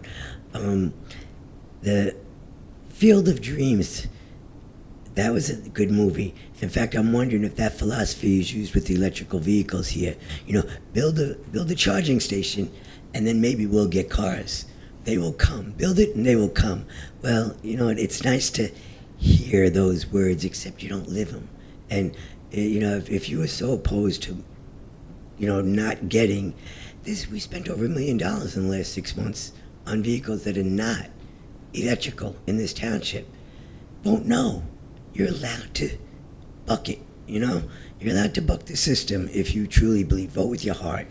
So, that is nice. I suggest that I understand the new trucks that were purchased. They were old, they were needed. Have some foresight and look into see, okay, check with the road department. How are your vehicles? So let's put it 6 months in advance, order some new trucks because that one's going to get another 30,000 miles on it. You can't just talk the talk. You got to walk the walk. Okay, so thank you. Thank you. Anyone else wishing to address us, please come forward.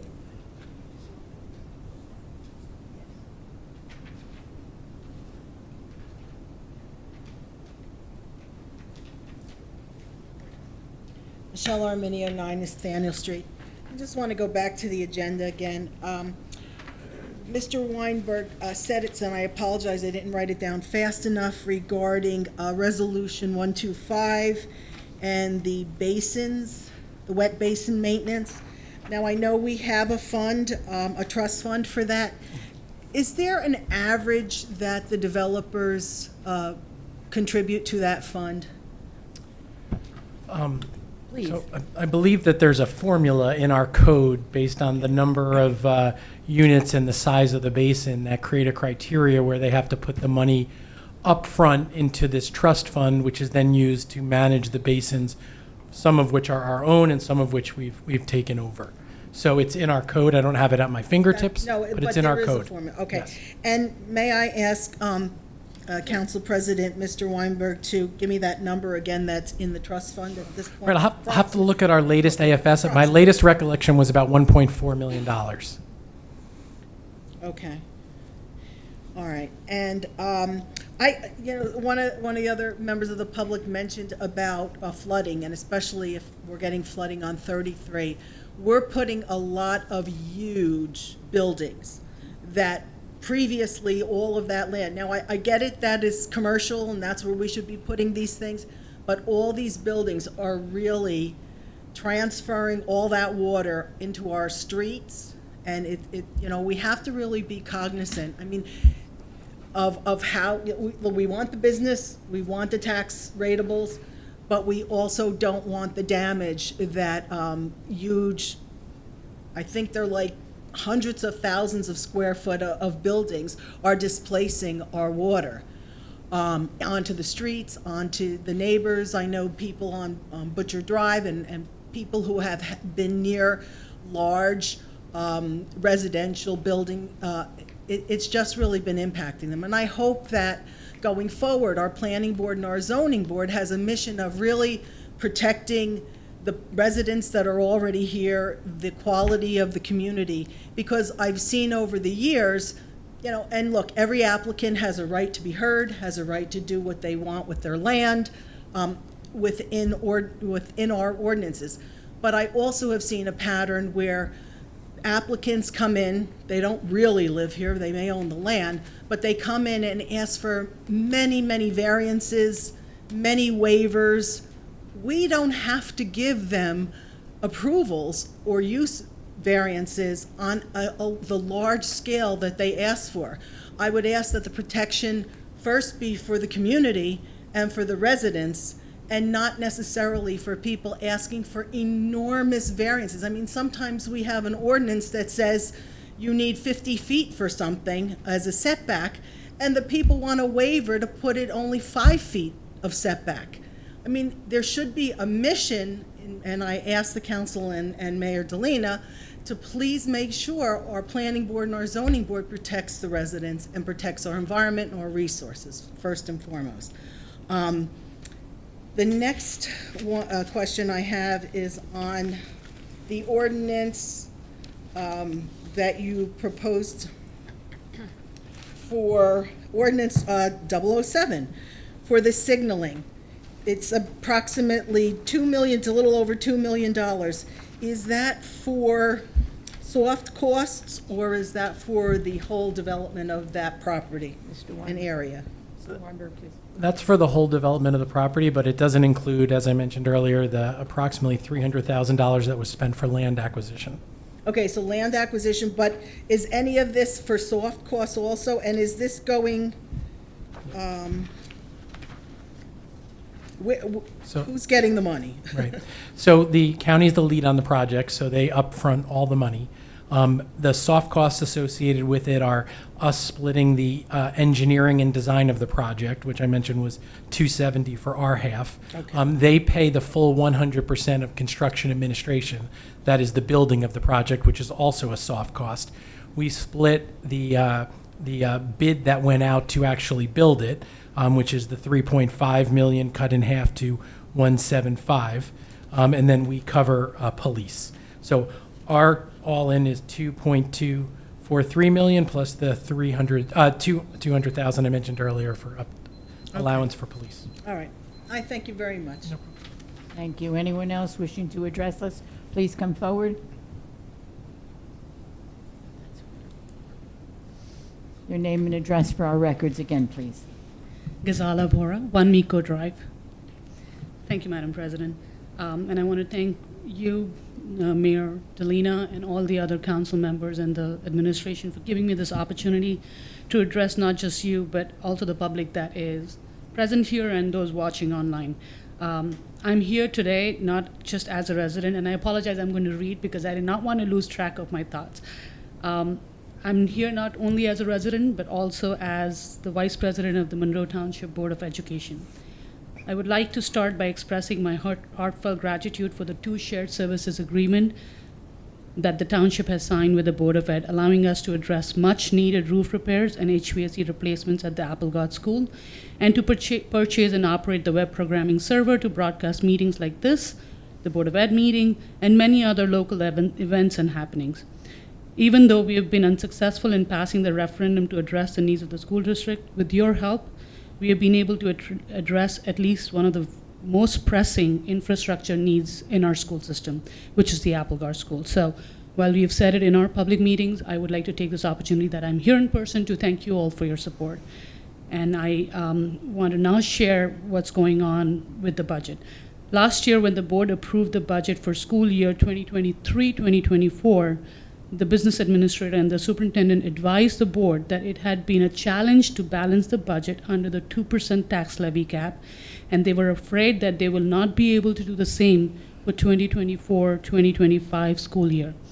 Their words came true. They had recommended at that time that if the board did not want to make cuts like the school districts around us were having to make last year because they were caught off guard, we should proactively move the school elections to April, as that is the only time we can ask the public to vote on the school budget for the upcoming year and not in the November elections. This is the 3rd year of my term as a board member, and having seen several neighboring districts like Robbinsville and South Brunswick go through these cuts last year and face a huge public uproar, I also felt strongly that this decision should lie with the taxpayers. Board members represent the community in the daily governance, and we do our best to be fiscally responsible while growing student success.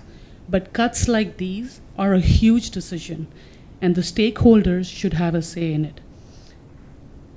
Record high inflation, highly inadequate state funding with $0 in equalization aid, and dwindling surplus all make it hard to continue to provide the same quality of programs and services while staying under 2% cap. This shortage did not happen overnight. In fact, the writing has been on the wall since 2020, when our former BA made the community aware that we may no longer be able to balance the budget under 2% cap. Soon after he said that, COVID happened and the district got a wave of COVID grants like all others around us, and it helped us tide through and balance the budget with additional revenue sources like the COVID grants. That is all gone. And today I sit here making a plea to the taxpayers to come out on April 16th in support of the 7,000 students of Monroe to ensure that we don't cut any of our programs and services. I'm here to ask support from the leaders in this room and any resident listening right now. Help us spread the word. Help us get the support our students need. We are short by $2.7 million, and if we cannot get this question to pass on April 16, kids in kindergarten through 8th grade living 2 miles from school and high schoolers living 2.5 miles away from school will lose their daily busing. The excellent school-sponsored athletic and co-curricular programs that have put Monroe on the map, not just in New Jersey, but nationally with our recent accomplishments, are on the chopping block. I won't be wrong in saying that the pride and joy of the Monroe Falcon spirit will be impacted big time if the special question on the ballot on April 16th doesn't pass. Due to the ratables, the impact on the residents this year of the school budget is less than last year, even if we have to go 2% over cap. Last year, we were at 2% cap, and increase in taxes on an average assessed home of $333,000 was $33. This year, even if the special budget question passes and we go above cap, the increase in taxes will be $9 less. They will be $24. Annual increase will be $24. I hope we can get the support from the town's government in getting the vote out, in urging its residents to support this special question. Please So finish over your sentence. 1,000 kids. Thank you. Finish your sentence. That's it. Thank you. Thank you very much. Anyone else wishing to address us, please come forward.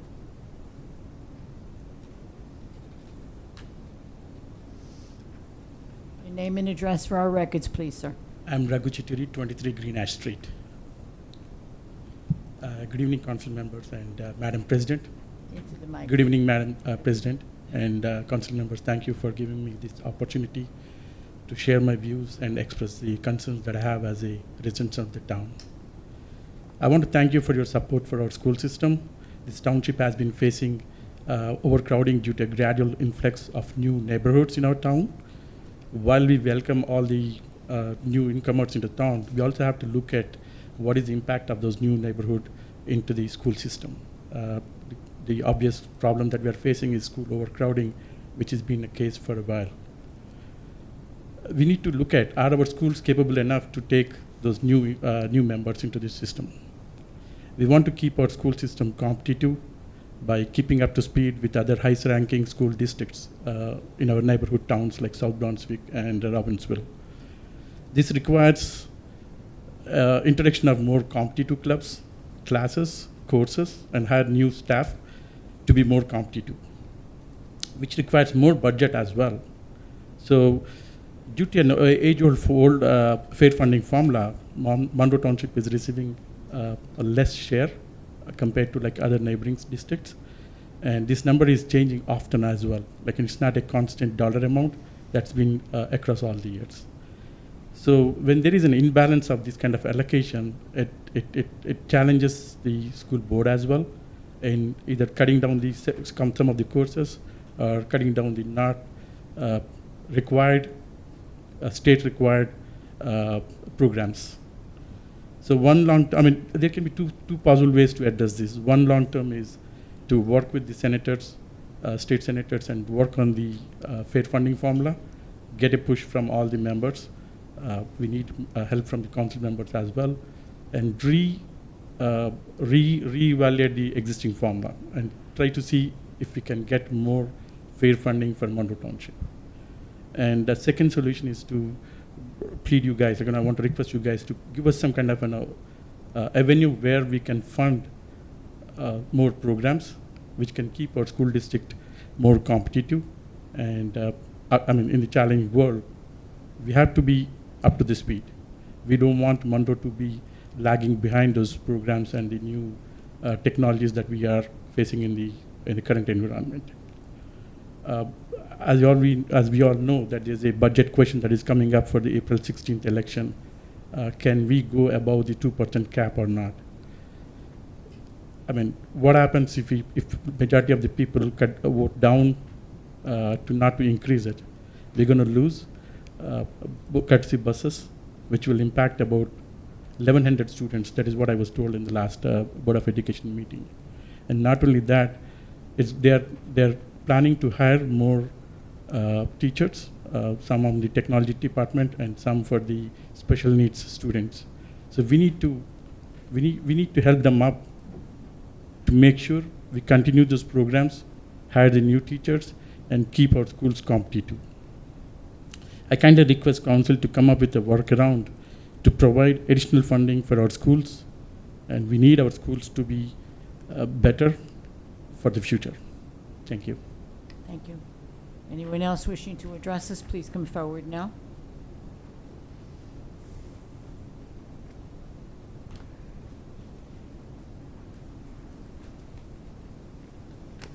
Your name and address for our records, please. Hi, I'm Beth DePiro, 404 Spotswood Gravel Hill Road in Monroe Township. First of all, happy spring, everybody.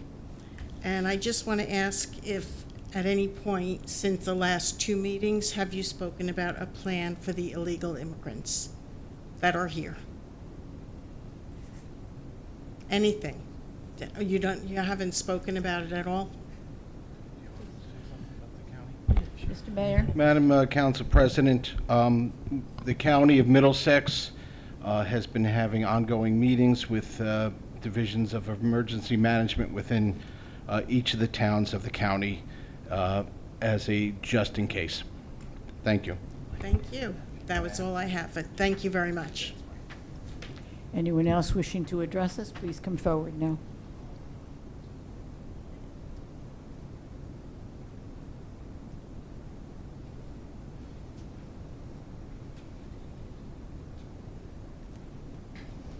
Your name and address for our records, please. Good evening. Chrissy Skirby, 21 Preakness Drive. I'm here tonight on behalf of the Board of Education as the board president. I want to thank the council for approving both recent shared services agreement that are mutually beneficial to both the Board of Education and the municipality. The collaboration and the communication between both boards of elected officials in our town allows us to ensure that we continue to offer the best for our residents here in Monroe. Recently, I went to testify at the New Jersey State Budget and Appropriations Committee meeting. Our superintendent, board members, members of the community also gave testimony asking the state senators and assembly members to change the school funding formula going forward. I requested the state to appropriate money in next year's school budget to cover the cost of what the district is over the 2% cap. I also asked them to appropriate money for a full-day kindergarten program here in Monroe that we cannot implement because we do not have the funds for it. It's important for the community to understand how a Board of Education and the Town Council operate differently. For instance, each year the Board of Education has to approve a budget. If that budget increase is over 2% tax levy cap, the Board of Education must go out to the voters to approve the overage. The Board of Education cannot take a vote among their 10-member boards who approve going over the cap, and the 10-member board cannot vote amongst themselves to go out to bond for any costs for any project.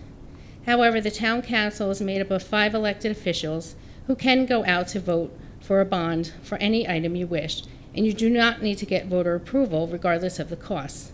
So when the referendum failed last year, the Board of Education came to the mayor and the council and asked to help to fix Applegarth School, because you had the power to be able to take a vote amongst yourselves to approve those funds. The Board of Education and many of the teachers, staff, and parents at the Applegarth School are so appreciative of this because as the years go by, the roof leaks get worse and worse at Applegarth, and we're very happy that this is finally going to be fixed with the council's help. Now the Board of Education is faced with a new challenge. With the rising cost of inflation and lack of surplus used for a decade to balance the budget and stay under the 2% cap, the Board of Education has to go out to vote in order to raise the tax levy cap an additional $2.7 million. The Board of Education cannot simply take a vote to spend this money. Included in the $2.7 million are items the district feels are vital to have. However, the state classifies them as over-adequate for a thorough and efficient education. Because these are over adequate items and over the 2% cap, the community needs to come out and vote. Please make no mistake, the Board of Education and the district do not want to cut these items. If the community comes out and votes to approve it, these items can be added back into the budget and will be a permanent increase, not needing voter approval every year. Those items include busing to and from school within 2 miles for elementary and 2.5 miles for middle school and high school. After-school busing for clubs and extracurricular activities. Busing for our athletes to and from games and practices. Athletic costs such as equipment and uniforms. All costs for clubs at the middle school and high school, including stipends for advisors. Increase of 7 staff members, which include a teacher of autism, autism paraprofessional, ESL teacher, ESL paraprofessional, business teacher, computer science and robotics teacher, and an additional school security officer. In addition, it also allows the following facility projects: the Mill Lake roof replacement project and special services parking lot paving. Without voter approval, these items will not be in next year's budget. We are asking for the town to support our efforts in getting information out to the community. If this vote does not pass, the township will be affected as well. The traffic throughout town during drop-off and pickup at our schools will become chaotic, as there is not enough room at our schools to allow for the amount of cars that will come through. The cost of crossing guards will increase, as there will be many more needed at the multitude of places students will be crossing on busy roads. Crossing guards are not an expense out of the school district budget. Additionally, when builders built developments and gave money towards the sidewalk fund and the money wasn't used for sidewalks, well, now we're going to need to use those funds to put in sidewalks where none are leading to our schools. This is not just a school district issue, this is a whole town issue. We do not want to see our schools decline in any way, because when people stop wanting to move to Monroe because we no longer have the school district we once had, our property values drop. In closing, I'm asking that the council please support our schools as you have done so many times before, and help us educate the community before this crucial vote. And if I have a couple more seconds, I just would like to let you know, one of the members of the public commented on our meeting. We had to change our meeting at the request of the County Board of Elections because they told us we needed to get them the wording in order for them to be able to print the mail-in ballots, and that is why we changed our vote. Thank you. Thank you for your comments. Anyone else wishing to address us, please come forward now.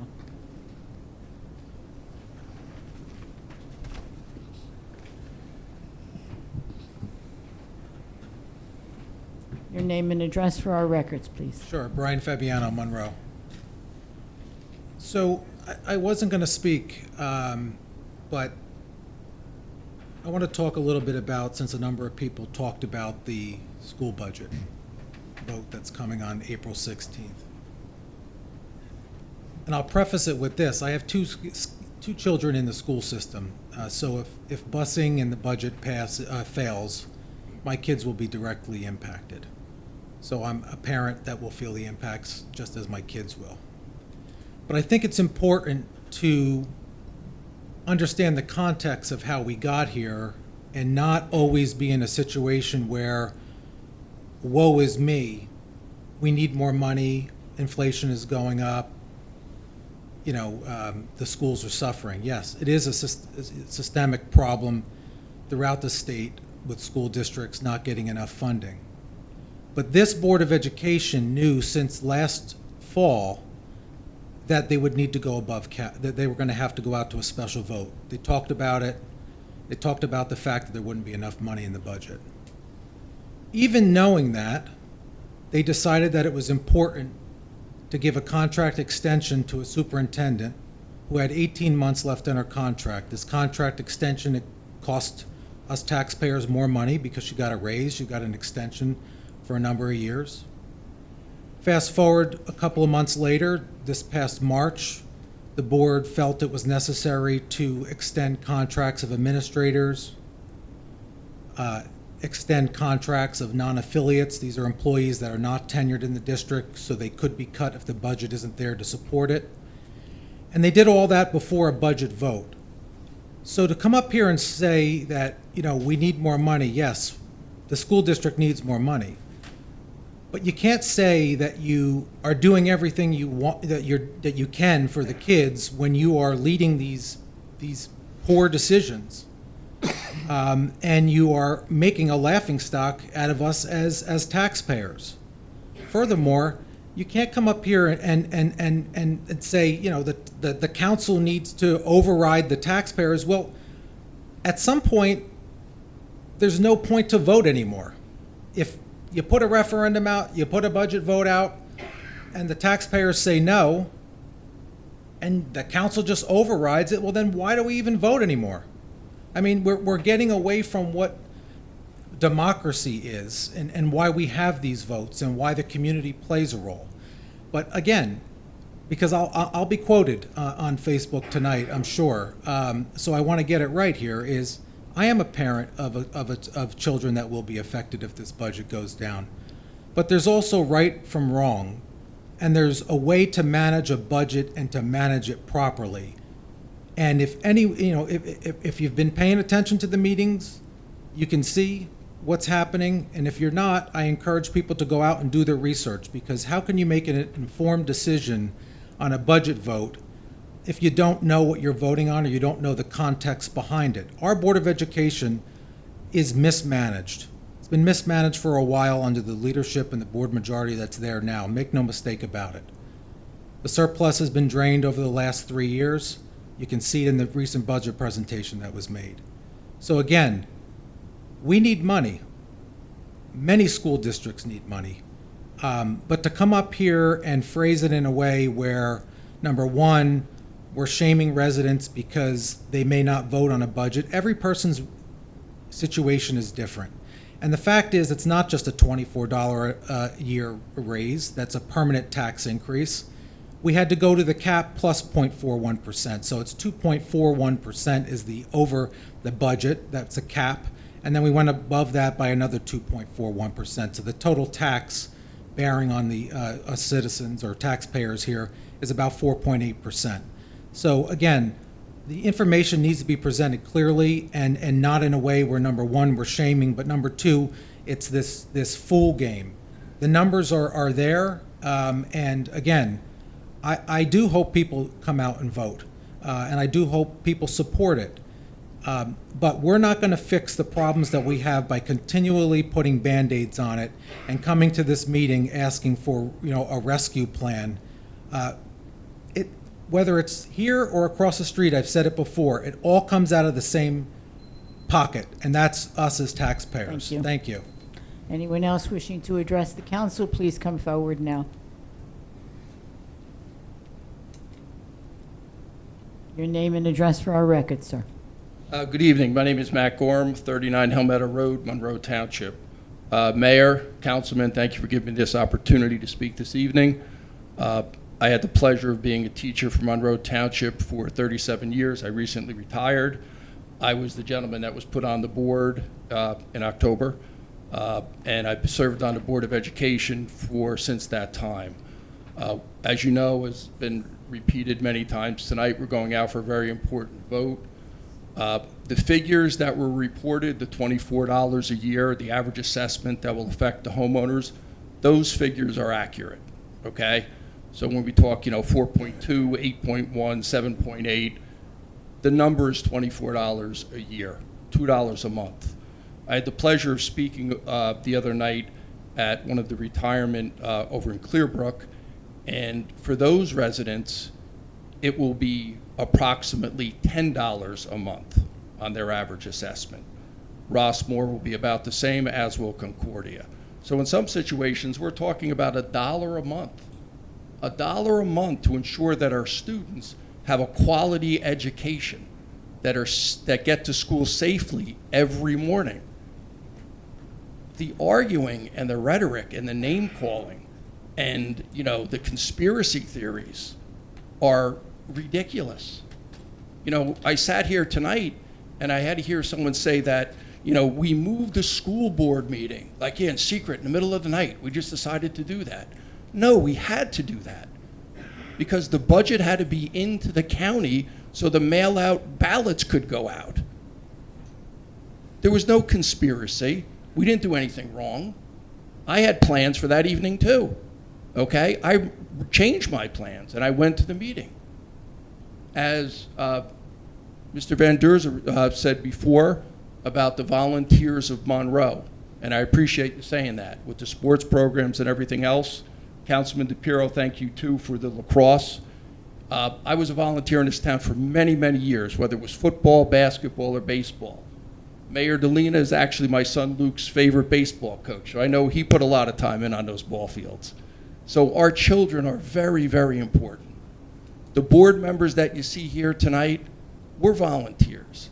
We are doing the best that we possibly can. We don't deserve to be publicly humiliated on Facebook pages. That should not happen. Not in Monroe Township. Thank you. Thank you. Anyone else wishing to speak, address the board, please come forward.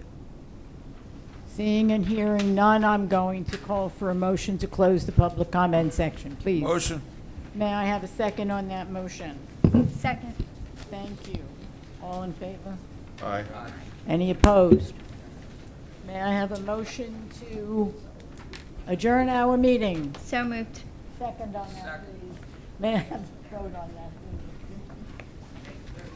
Councilman DePiero. Yes. Councilman Markel. Yes. Councilwoman Siegel. Yes. Council Vice President Banzora. Yes. Council President Cohen. Yes. We are adjourned. The time is 8:42.